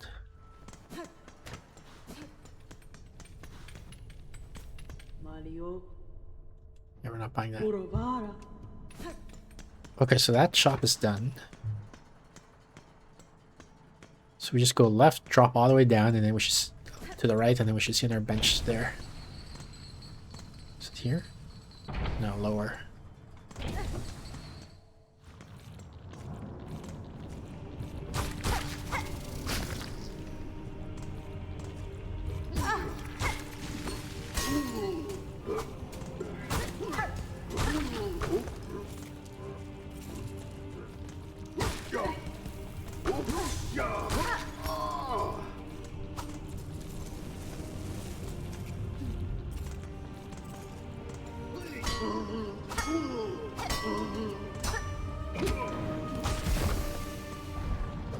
Wait, why did that door open?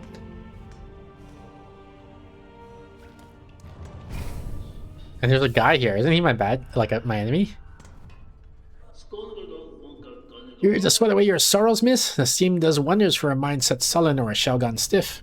I found these lowlands hot enough already, and mine is a shell more resilient than most. To challenge that further seems a unique sort of madness. Aye, well, this is Farloom. Miss Madness is catching. I'd say this here's the smallest form of it. Yeah, can you feel it yet? All your troubles dripping away. You're in a sauna. Yeah. I guess it's like a proximity-based door.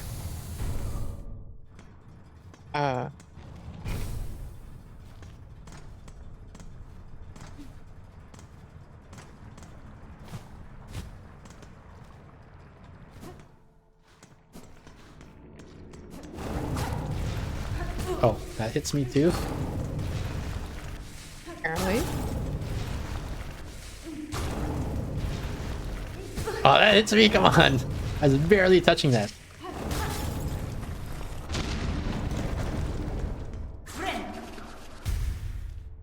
Just straight to the right, I guess.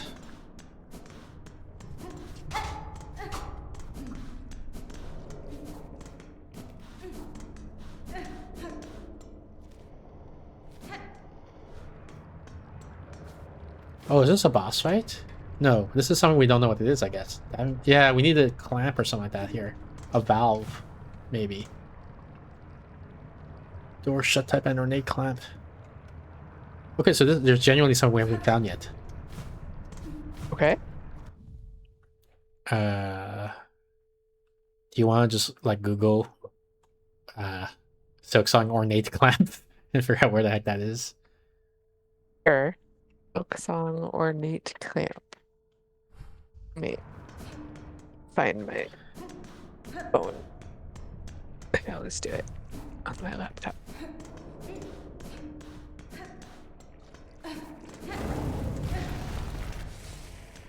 I'll get out of here. I guess we gotta go back up.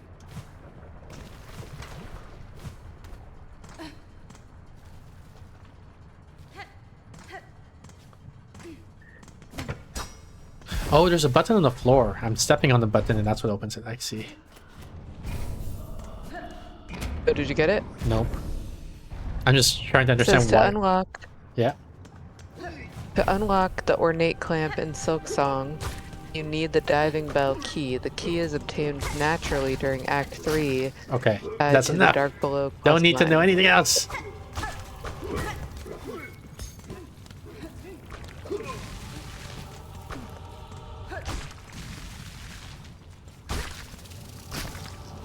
Because in theory, the existence of Act 3 is a spoiler.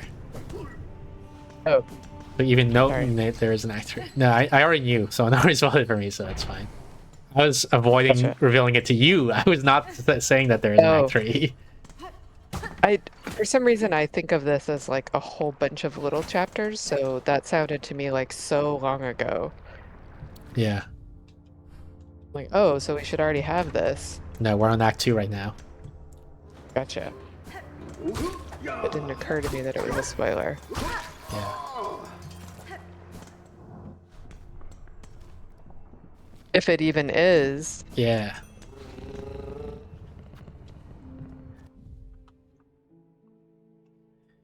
That's so. I've talked in the past about this whole Sherlock thing, right? Where anything anyone says reveals information, which is therefore a spoiler type of thing. Yeah. And it's like, it's joking, because the thing is, I think people interpret it as like, I suffer a large amount of psychic damage from being exposed to spoilers. Right. And I don't, right? It's just like, I notice spoilers more than most people. Like I know, I realize that things are spoilers that people don't realize are spoilers, but it doesn't bother me that much to be exposed to them. I just point them out just out of like intellectual curiosity type of thing. That, such and such thing is a spoiler. And so one of the examples of that. You think that spoilers don't bother you? Yeah. I mean, they bother me a little bit, but like, let's say, the choice between, I don't know,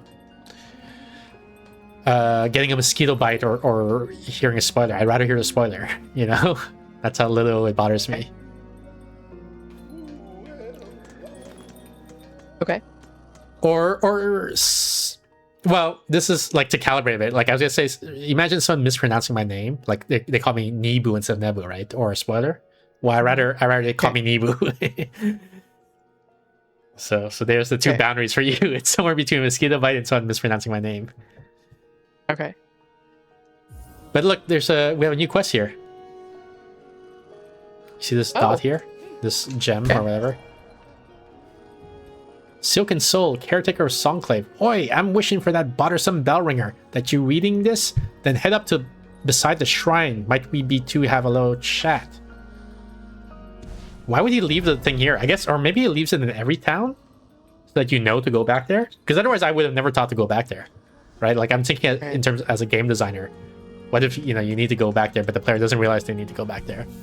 So you just put the message in every town, and then they'll find it eventually. Maybe. Yeah. Okay, so what I was gonna say is I sent Doll Empress a TikTok of like I think it's a pair of earrings or something like that were Silksong themed, right? Okay. And then she was like, "Oh, you're not supposed to know about that yet," and I'm like, "I didn't know it was a spoiler until you said that, right? Now I know that. That now I know it's a spoiler." And so whatever it is significant, whatever the earrings are. So that's just an example of how, like, almost anything you say at all, like even confirming whether or not something is a spoiler is a spoiler, like, and will be used against you in a court of law. Yeah. I guess Grand Balway's the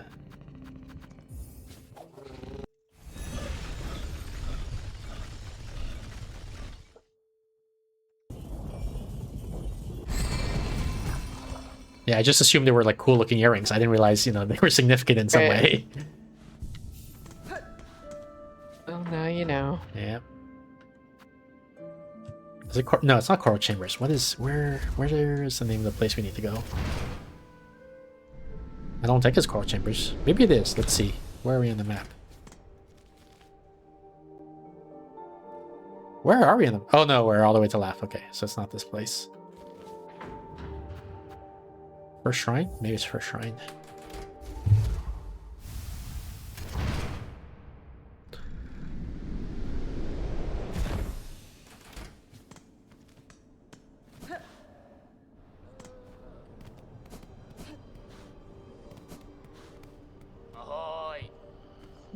Please don't go too far, sister. Right here is the only safety you'll find within this whole cursed place.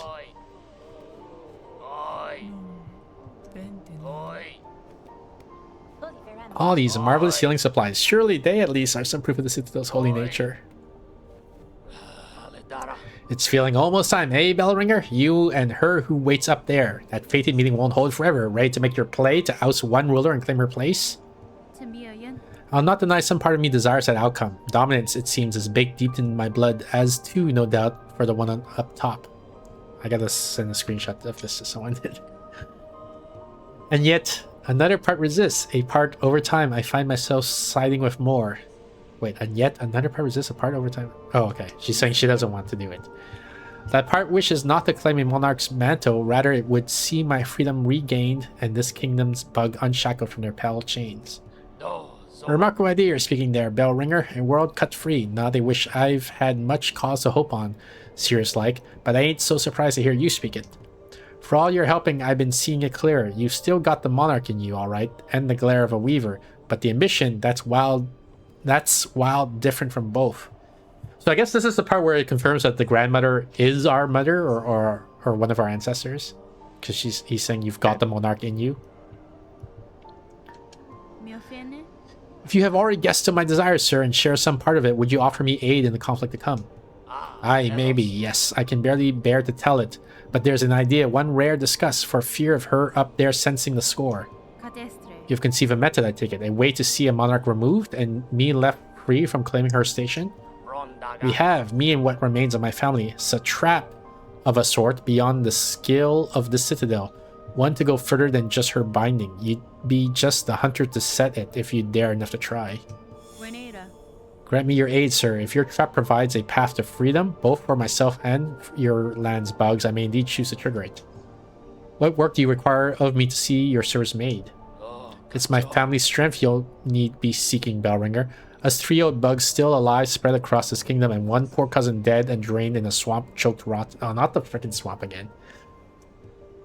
Each has power, raw, savage stuff. For you, they'll give it if for their fascination at the act or the thrill of defiance, or because they have no choice at all. And last, as the base, seek a weapon of Weaver's past. Should still be one left down there in their largest nest. A snare to set a rune o' searing silk. Our own trap will be woven tight around it. Wait, what do I... So I have to find 4 guys, including you or not including him, and then also a weapon? Is what he's saying? I don't know. If you've been wanting that trap made, you best get collecting. I'll point you towards what's needed best I can.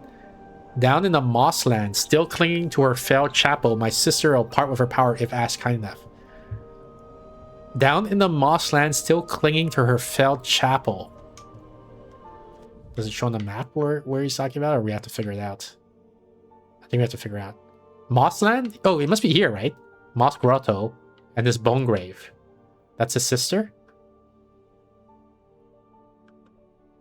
It sounds plausible. Good thing you I were guess. paying attention to the whole, all the lore and the plot and everything, right, Steph? Yep. Good thing. I think that's what it is. Definitely the right person to ask. Stop and share some of your Come to rosaries the right place. before you go scaring off again, dear one. I'm sure that's something that's to your liking. 500, do I have? I don't think I have any rosary strings. Oh, I do have one. Just 30, so it's not enough. I don't know, do we grind or do we... No, I guess we go do the quest because we might get money along the way. Alright, so from where we are to get to Mosqueroto, I guess we just take the ventriloquum or whatever it's called right back to where we came from. You call it a ventriloquum? Yeah, what is it actually called? Probably ventriloquum. Oh, it's called ventriqua. I guess maybe that's plural. Ventrica, and then ventricum maybe is singular. You see in the top right? Maybe. The legend? Underneath. Ventrica. Ventrica? Oh, ventrica. Okay. And that's why I was calling it ventriloquum or something like that, because it's something like that. Right. Ventrica, plural, ventricum, singular. Sounds dirty. Hey, did you know the universe is jerking it? Yes. Wait, where is the moss thing? Bone bottom, that's where I want to go to. I'd bone her bottom. See what I did Oh there. no. We've reached that portion of the evening.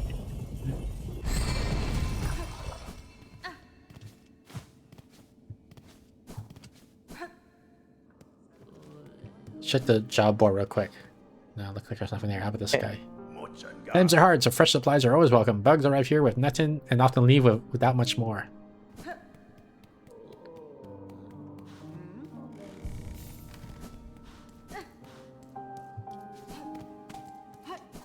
Yeah, I'm still curious. So, that guy we just talked to is like, I guess, the handyman of this place. Right. And he built a bunch of things, and you can break it. And I'm curious, like, I don't want to do it because I feel bad, but you can break the statue that he built, right? And I don't know what's gonna happen. Like, is he gonna feel sad that we broke it? He also gave us this doll, right? The statuette, and we can break it. And I don't want to do that either, right? Because I don't want him to feel bad. Yeah, I don't want him to feel bad. But is he gonna feel bad, or like, you know, or should we do it? Because like maybe, you know, something happens, like you unlock a secret mystery or something like that if you do it. Oh, is It's it? like when I have to make the characters feel bad just to unlock something. There's a meme about that. Let me finish reading this dialogue and I'll show you the meme. Madam, I returned seeking power to aid the construction of a trap at the request of your sibling residing atop the citadel. Aye, Hunter, so you managed to rouse the old fool. I've known it coming, felt it, and glad I am. Rest. Sorry, I'm gonna cough. Alright. Rest of my family spent far too long huddled and glum or dead. Not me. I've always been thinking it a waste to just take what's coming when her up top wakes. Bear to fight for freedom or go out in a blaze, oh. Maiden Soul? Wait, Seeker Soul? When did we get that? Oh, I guess maybe the guy we talked to. So it's 4 people including him. Okay. And then we got Maiden Soul. Okay. It's not a surprise it's you rallying us, Action Hunter. If you had sense about you, a bug bringing change and all. Of course, you're more than just a bug, ain't ya? More than Weaver. Guess it takes someone like you for my family to dare hope and success. Go improve our trust now, won't you? We spent our lifetimes wishing for another path. With a bit of luck, you might grant it.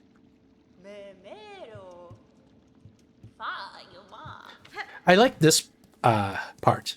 Even though it's a fetch quest, and usually fetch quests are derided as stupid and pointless and boring. Because I think what it does is it makes you revisit all the early parts of the game, so you can have a sense of how far you've come, and like this nostalgia thing, right? I agree with you. Also, there exist people who like fetch quests. So it's sort of in that I don't know what the word is. In that vein? Yeah. That I think that the author, when he was saying the choices are useless, it's the same thing, right? He's saying you make the choice and then ultimately nothing changes, but actually like the internal experience of the player changes. Or is affected by the thing. Could be. And I think he was using that game that he was showing it, you know, where he says like, how do you feel about your dad? And you can say, oh, I hate him or I love him. And it doesn't change anything in the story. Like he said, his wording was like, it doesn't change the capital P plot or something like that. Right. But he's saying like it affects you as a player.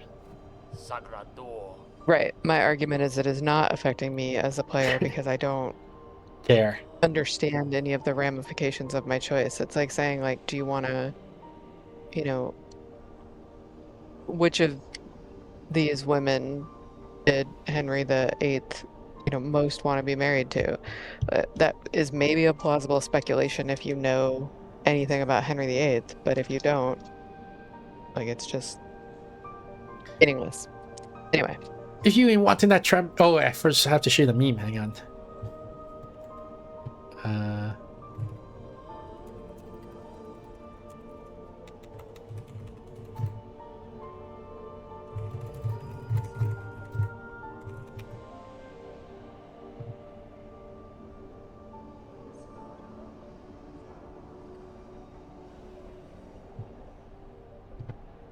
So games let you choose to be nice or mean or whatever, right? So it says, I'm going to play as an evil guy. Pet dog, yes, no. So you choose no, right? Dog is sad. Yeah. And he's like, I'm not going to put you in the garbage truck. Do it! He's garbage, right? He's... Oh, this is what it feels like to play an evil character in games. Like, you know, they give you the dialogue option, right? You can choose to be nice or mean to people. And it's... Right. Dog is sad. I don't like it. Because you didn't pet him. You even have your hand held out, right, to pet him? And then you click no. Yeah. Oh, that makes me sad. And see, so even just presenting the choice enhances, like, presenting the choice of no enhances your feeling for picking yes. Surely. It does. No. Buried in the warren of bells at Farloom's core, seek my sullen uncle. That one has powers to spare. So there's a guy that they refer to as uncle. Was it where was it? And how do you pronounce it? Sorry, I spoke over you. Warren. Warren? Mhm. Where the heck was it? Where's Belltown? Oh, no, not Grand Bellway. Where?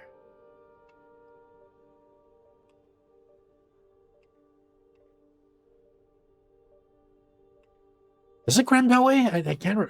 I don't know where it is anymore. Oh, Bellhart. Here it is, Bellhart. And then around here was the uncle. I think. So I think that's who he's talking about. Gotcha.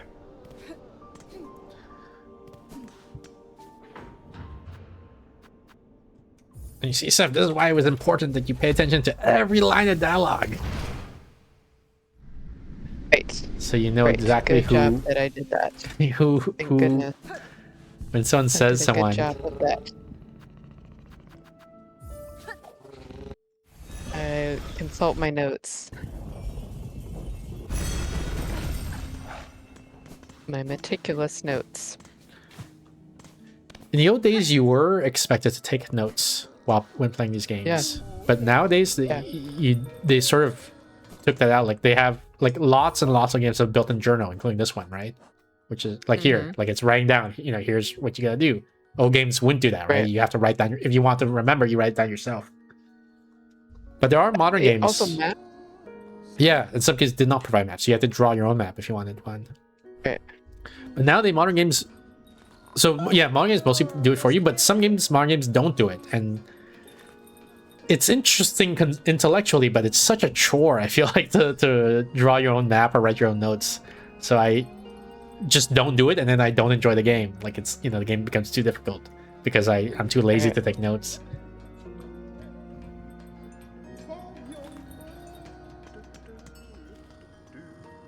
Okay, so somewhere around here. No, is it in here? Is the way to the uncle? Is it this way? Yeah, I think it's this way. Okay.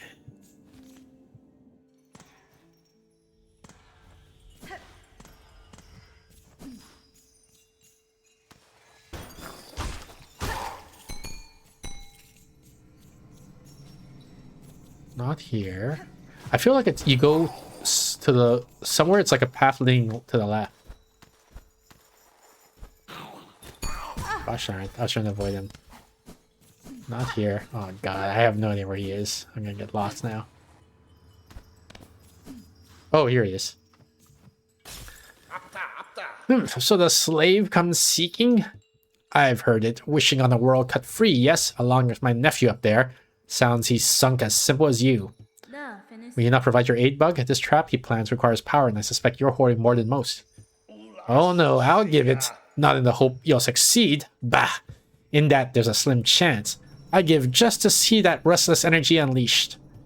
So much soul found and formed. Generations of it, all going to waste. Better it's given a chance to blaze. Hermit soul. Okay. So now we need snare setter. That's probably the dead guy, right? He said the dead guy's in the swamp somewhere.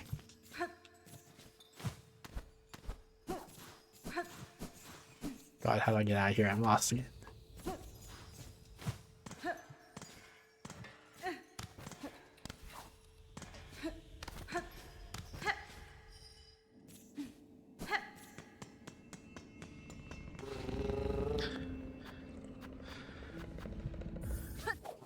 Oh, I don't know if I went the right place. Did I? The names are all getting blurred for me. Like, they all have the word Bell in them. Right. Yeah, this is the right place. Okay. There are a lot of things with Bell in the title.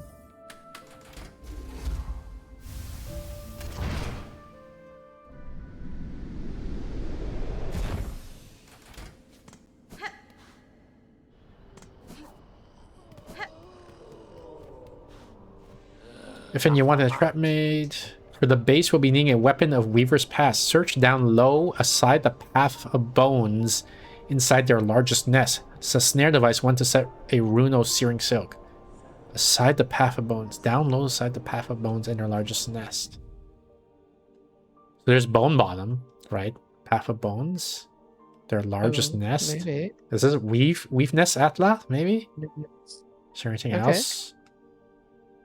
No, I feel like that's our best bet. Yeah, it's probably weave nest atla.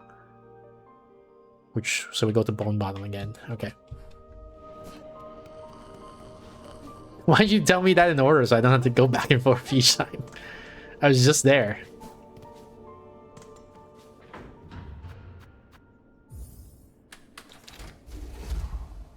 I guess it's part of the fun.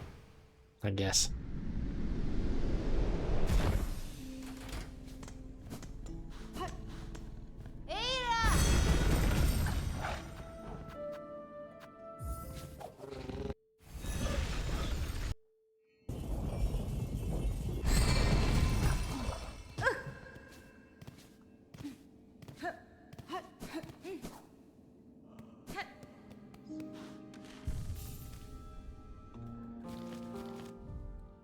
See, so I jump down here, immediately go right, and then go down and just look around, I guess.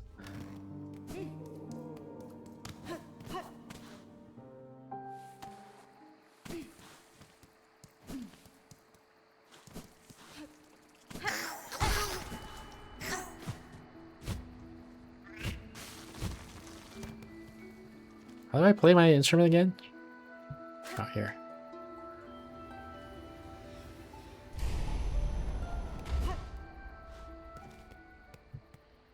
Okay, I guess we'll follow the ceiling. So that we Sounds good. explore this whole place. General approach. Okay. Wait, what's gonna happen? This is charging up. Oh. Okay, I don't want to do this yet because...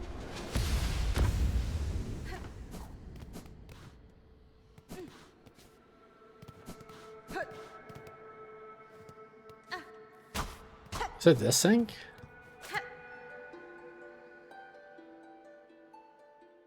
No, it doesn't seem like it.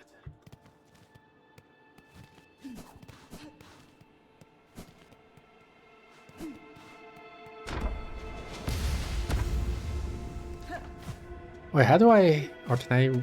Oh, here we go.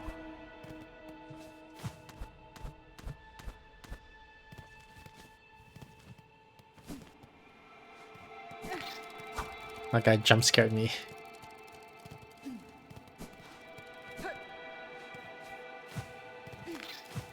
That guy also jump scared me.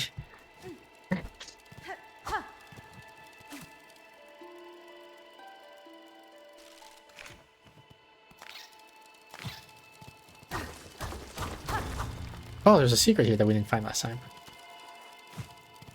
Nice. Where'd you go?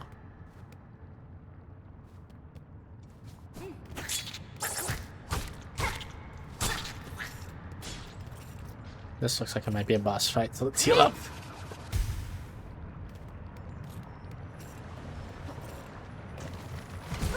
Wow, okay.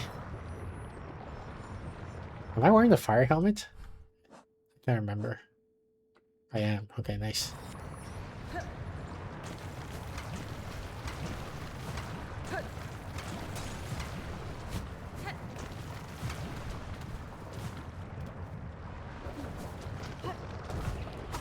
The heck are these guys?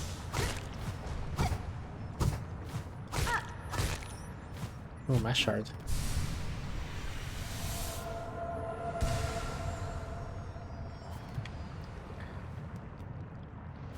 Is that it? Oops. I think that's it. I feel like we've explored this whole room. Finally, a dead end that wasn't useless in this game.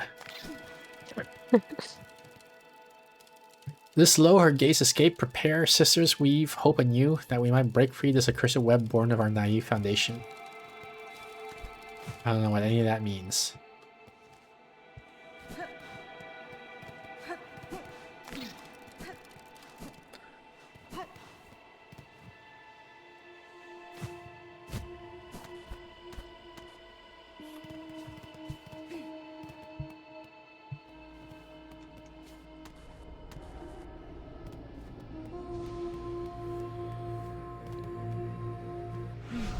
Eva, I am seeking a tool told to be somewhere in the structure. It's a snare device of Weaver make. Do you know of it? I may, lady. Search over from here on side where the moss meets the nest. There, my mother's built her tools, all traps and buddings, small things but tests for larger forms.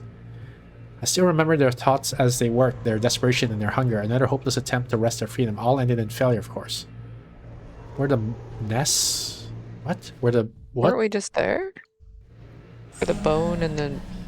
Lady, my senses Nest resound. You have grown stuff. further beyond the bounds of a bug. Permit me to gaze again upon your nature, that I may offer clarity.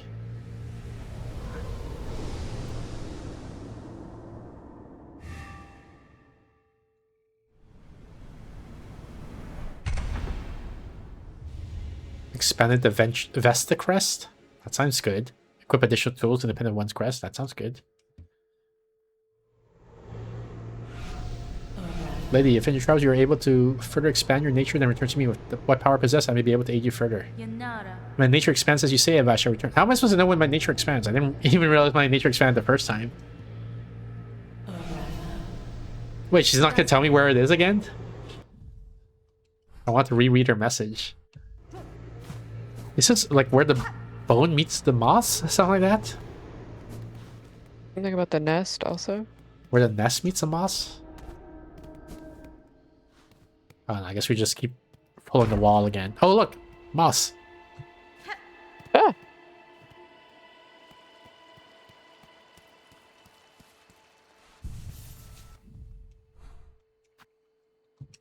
Ah! So I can equip one more thing now. Blue thingy. Let's see this one.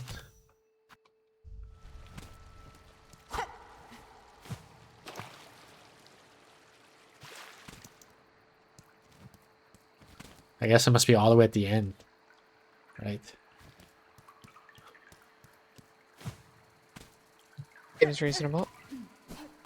And maybe I was here before, and I was like, why is there nothing here? It's useless.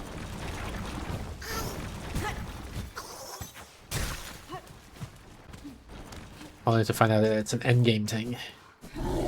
Alright. Actually, you.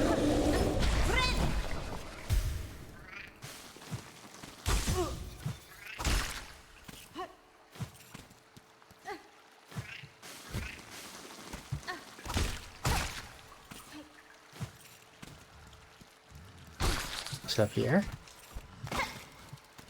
No, it doesn't seem to be.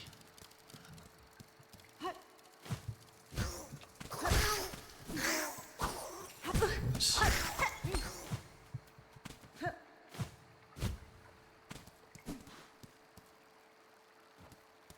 I've been here.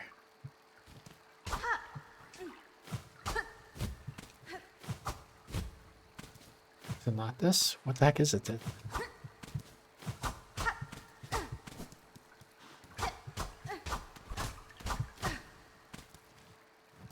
This has got to be the place. This is where the bone meets the whatever. The moss meets the...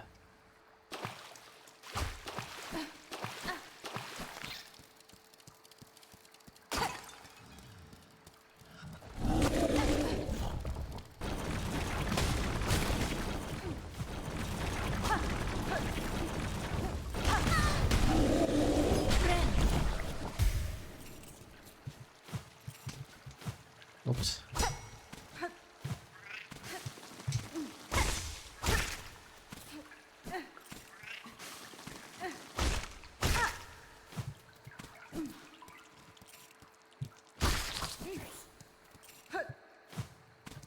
What the heck?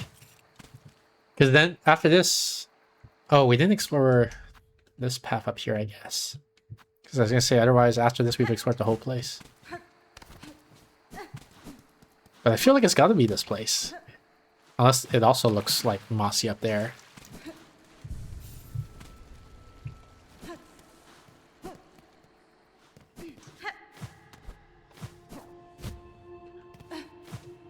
Oops. Oops. Yeah, jump scared me. Oh, it does also look mossy here. So maybe it is here. Oh, look at this. We found a new secret.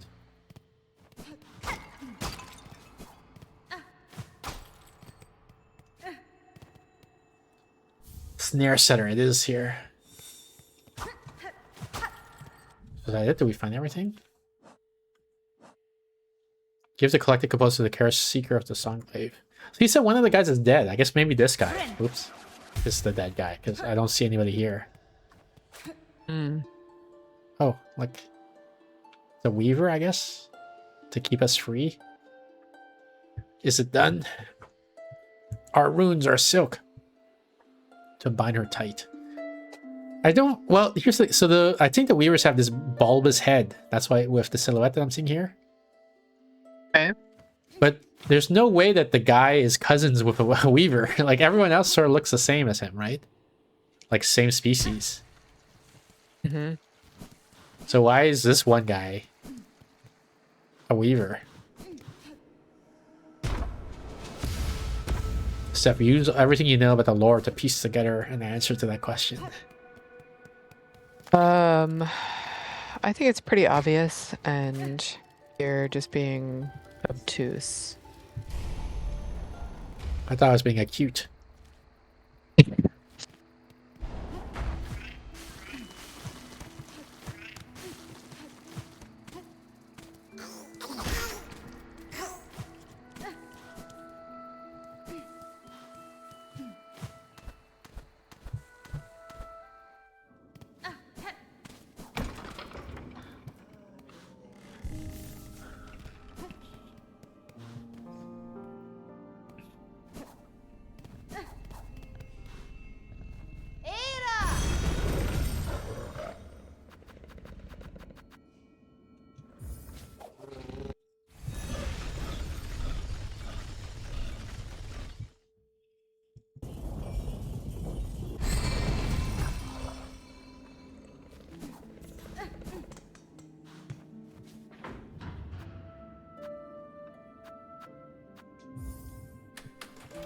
So we're building some sort of super weapon trap or something like that, and then we're gonna use it against Grandmother Silk, and that's gonna do something, I guess. I think that sounds right. But I'm not totally sure I understand. Sir, I have the items requested. The- Craft me your trap that we may set the or see these lands free. Give items? No. Oi, what's this? Suddenly having second thoughts? For sure, it's a frightful thing to attempt, but you've already put in all the legwork. She up top already be sensing your goal, vague like maybe, but there ain't no worth to backing out now. Alright, fine. Yes. Just wanted to see what would happen if I said no. See, that's it. It was a meaningful fake choice. Right. Found it all, did ya, Bellringer? Then join me and let's get to prepping. I'll be asking both your silk and your claws for the construction. Isn't my silk like my bodily fluids in a sense? Isn't that kind of weird? Suddenly this has turned into a 18+ horror game. It's done. The parts are prepared. I'm heading up now to set the heavy thing. Even with the trap laid, best be guessing her on top won't go down so simple. She'll sense what's coming. That blade of yours is going to have to do its work before this thing can snap. I'd expected such, sir, and I am ready. Set your snare, I shall attend shortly. I guess you're using the snare to lure her into the ultimate boss fight? New objective. Well, I guess I'm fighting... Oh, what is this? I guess I'm fighting her, and then like I thought I weaken her, and then she gets into the trap, and then we win or something.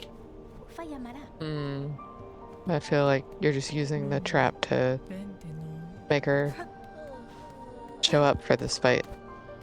Well, I mean, because we in the alternate reality, I guess our alternate timeline, we've beaten her before, right? When you just defeat her. Right. But we need to do something special, I guess, to free the bugs for good. Because, I don't know.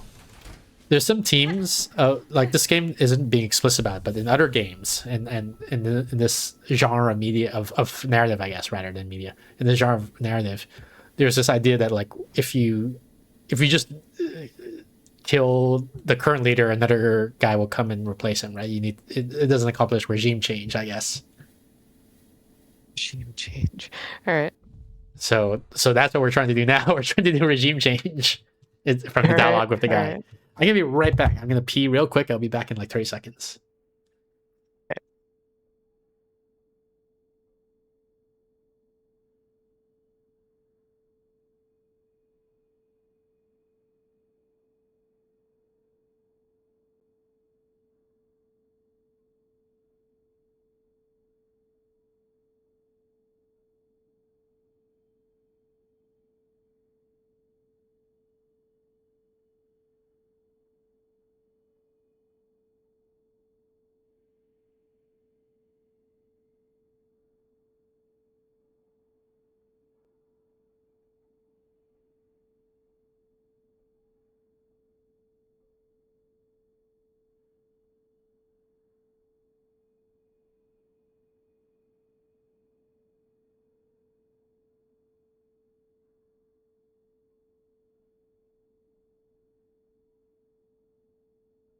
Okay, I'm back. All right. So I I was thinking that. yeah, go ahead. Okay, you go ahead. No, I'm gonna change the topic, so you Oh, should finish okay. this one. The character sort of hinted at that, right? When you said like you can defeat the queen and you become the new queen, and then our character is like, yeah, I want that, but I also want to rest or set all the bugs free. And then the guy's like, oh, there's a way to Right. do that. Let's build the trap. So there's the idea that like when we first beat the game, it wasn't obvious to me that we took over, we as a Hornet. Right. So I don't know. It's kind of the game's being kind of wishy-washy about that, but I guess the idea is that in that ending, we did not do regime change. It's just like same, the world is the same as it was before. It's just that we're the new monarch or whatever. Right. And now they're saying, here's the real way to set them free. Okay, so what were you gonna say? Oh, you know how you like to read all the like notes and dialogue and stuff like that? And I was Yeah. just thinking, like, history is literally just getting to read all the notes if you want. Yeah, but there's like, millions and millions of letters between people, yeah, famous people, but the important people. So this goes back to the authorial intent thing again. Why is it, you see the world's pulsating every now and then? Like, dum, dum. Is it? Yeah, like Oh, a dum little bit. here, and then Yeah, okay. dump again just here. So that's new. It didn't used to pulse like this. Anyway, it goes back to that Alright. authorial intent thing, and sort of I was talking about. I think I made this sort of comment before, like about schizophrenia and things like that, which is like in video game world, the world is designed and you are the main character, and so if there's an ominous note that foreshadows something, that foreshadowed thing is going to happen in video games. In real life, it's not like that. You are not the main character. Notes sometimes just don't mean anything, and if you feel like there's a secret message being sent to you, you're probably wrong in real life, but you're probably right in the video game, Mhm. So that's why I appreciate your point, but I don't know that it's like a high expected value return on effort to just read notes in history the way I read notes in video games. All right. I think a lot of the notes are much more boring even than In video random games. history, but yeah. Oh no, you're saying history is more interesting than video games. I'm saying video games is more interesting than history. I'm saying they're both often pretty boring. Ain't you come a long way, Bellringer, granting wishes, saving bugs, even rousing my sullen family to act. The snare is set above, our power bound along its thread.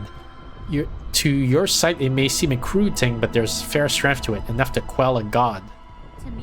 You and your family have done me well, sir. I shall prove your faith in the meeting ahead, and watch me die in this fight and then prove him wrong. Aye, bring your best, Bellringer. Call forth our great pale god. Cut her weak and then drive the beast down the top of the snare. Do I have to do something specific, or do I just fight her? That's what not clear for me from this dialogue. Yeah. Contact made will stir the snare alight, but only your Nido's song will awaken the spell in full. When that moment arrives, you'll see it. Okay, so I have to play the song at the right moment.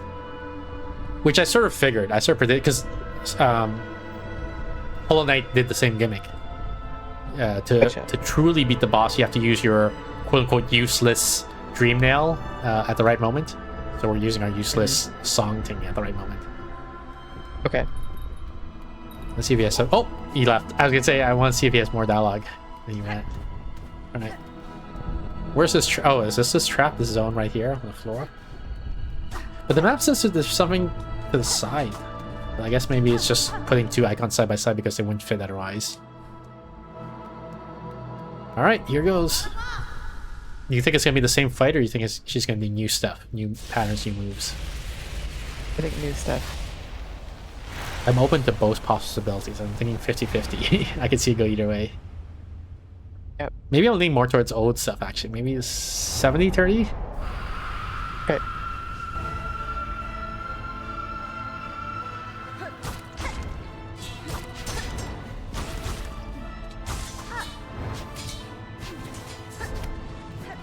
Gosh, sorry, she keeps dodging my freaking thing.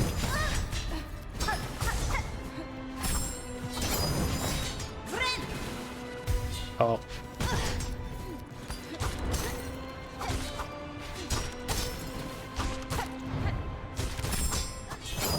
Dude, wow, I don't know how I dodged that.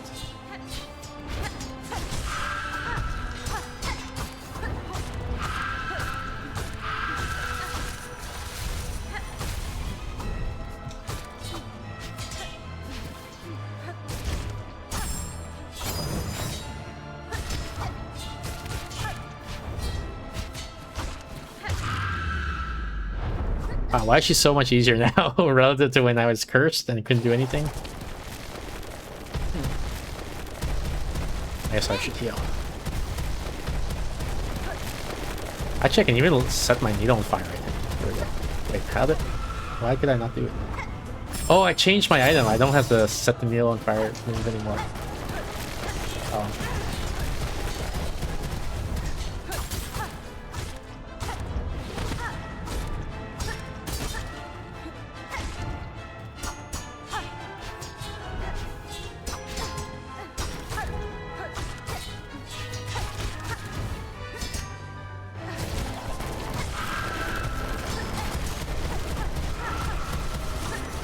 Oh shit, I almost touched the thing.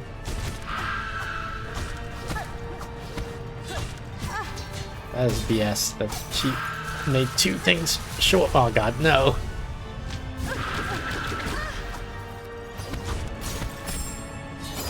Let's heal for a bit because I'm in trouble.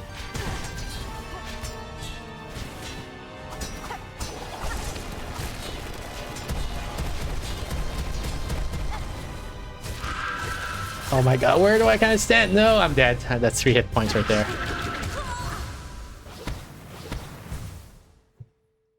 The guy put his faith in me for nothing. Let me put my good stuff. This thingy, there's no fire damage, so we don't need this. I guess we need this. That might be interesting.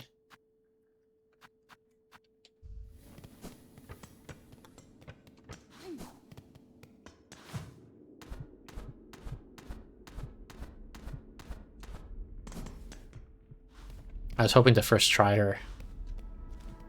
Right, I didn't go to the right place. And we did well for phase 1, but things just went, I don't know, too many mistakes, I guess, phase 2. That is probably indeed what happened, yes.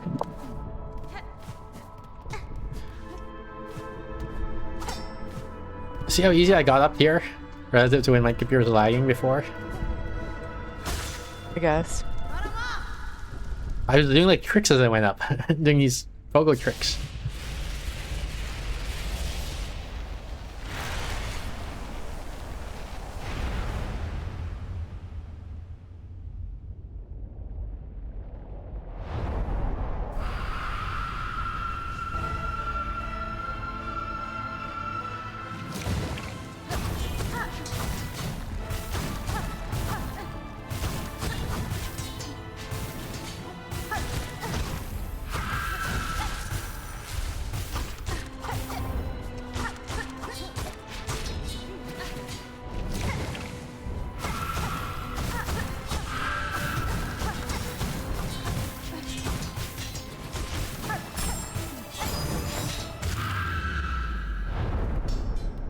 See how easy we defeat her for round 1? Easy. For babies. Grandbabies, I guess.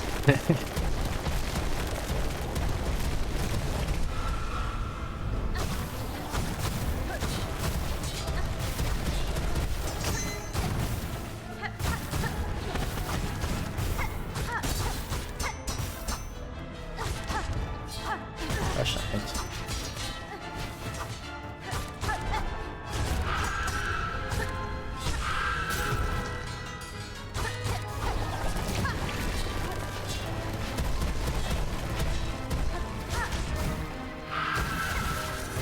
Oh god, please.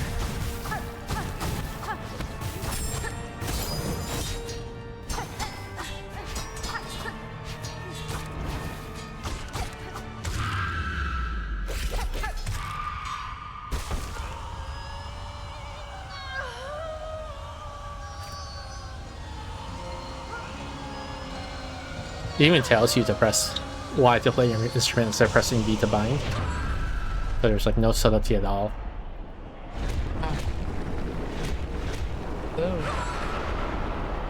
No. Is she dragging us with her? Oh, Lace! Yeah. Cut off her Right. arm. Wow.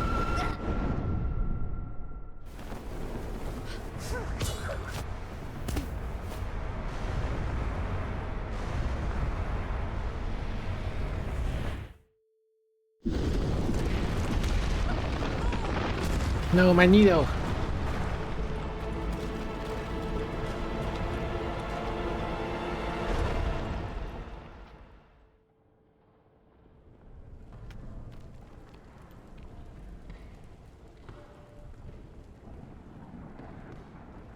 Is it sinking? I think... No, it's just perspective.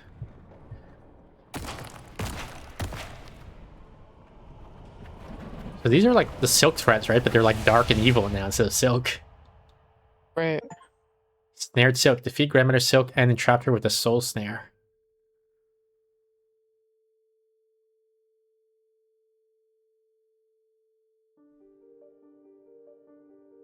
Oh.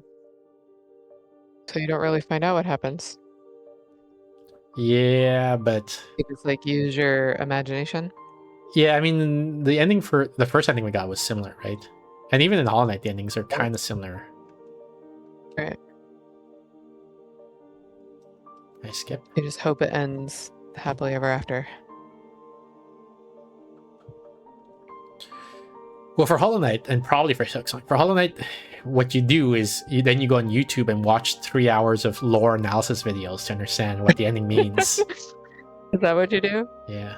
And I'm not Gosh. joking, eh? Like, if you go on... Here. As fun as that sounds. No, I believe you. I think Mossbag is the name of the guy who has the most popular Hollow Knight lore analysis. Yes.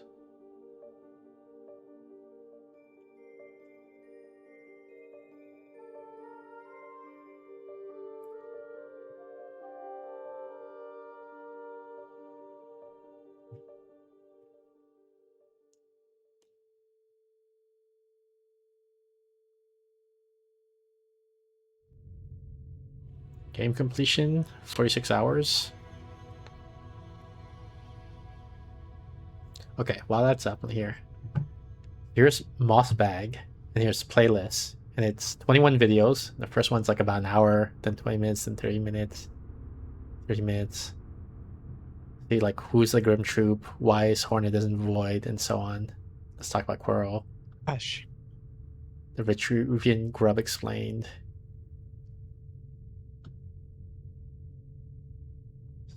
So that's what you do to understand what the heck happened in Hollow Knight.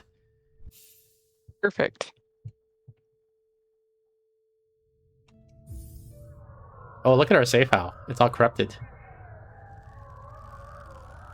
Oh. So I'm guessing this is how you do Act 3. Oh, Acits, welcome in. I didn't even see... Sorry, I didn't see your messages just now. How long ago did you send this? It's based on how many crest slots you unlock, by the way. Who needs arms when you got legs like... Oh man, I missed a whole bunch of it. Steph, why didn't you tell me that Acids was in here talking? I'm sorry. How do I show timestamps? I want to see how long ago Acids wrote those messages. What the heck? Switch to non-mod maybe? Chat appearance? Timestamps, here we go. I've been here for half an hour. Gosh darn it, I'm sorry. I apologize. Aw. 131.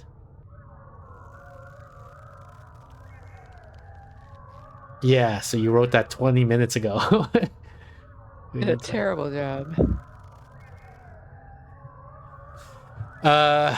Yeah, okay. So I was gonna say this is probably how you access Act 3, I'm guessing. You open the save file. That's all corrupted. But I guess we're gonna save that for next time. Sounds good. Because for today we are winners. Yeah. Or losers? I'm not sure. That cross slotting was about the expander. Yeah, that's why I understood. Thank you, Aces, for clarifying. But whatever it was, I don't know what that is. A Weaver thing? The thing like we said, like, come back when you expand your nature. Aces is telling us what it's referring to as how many crest slots you have. I see.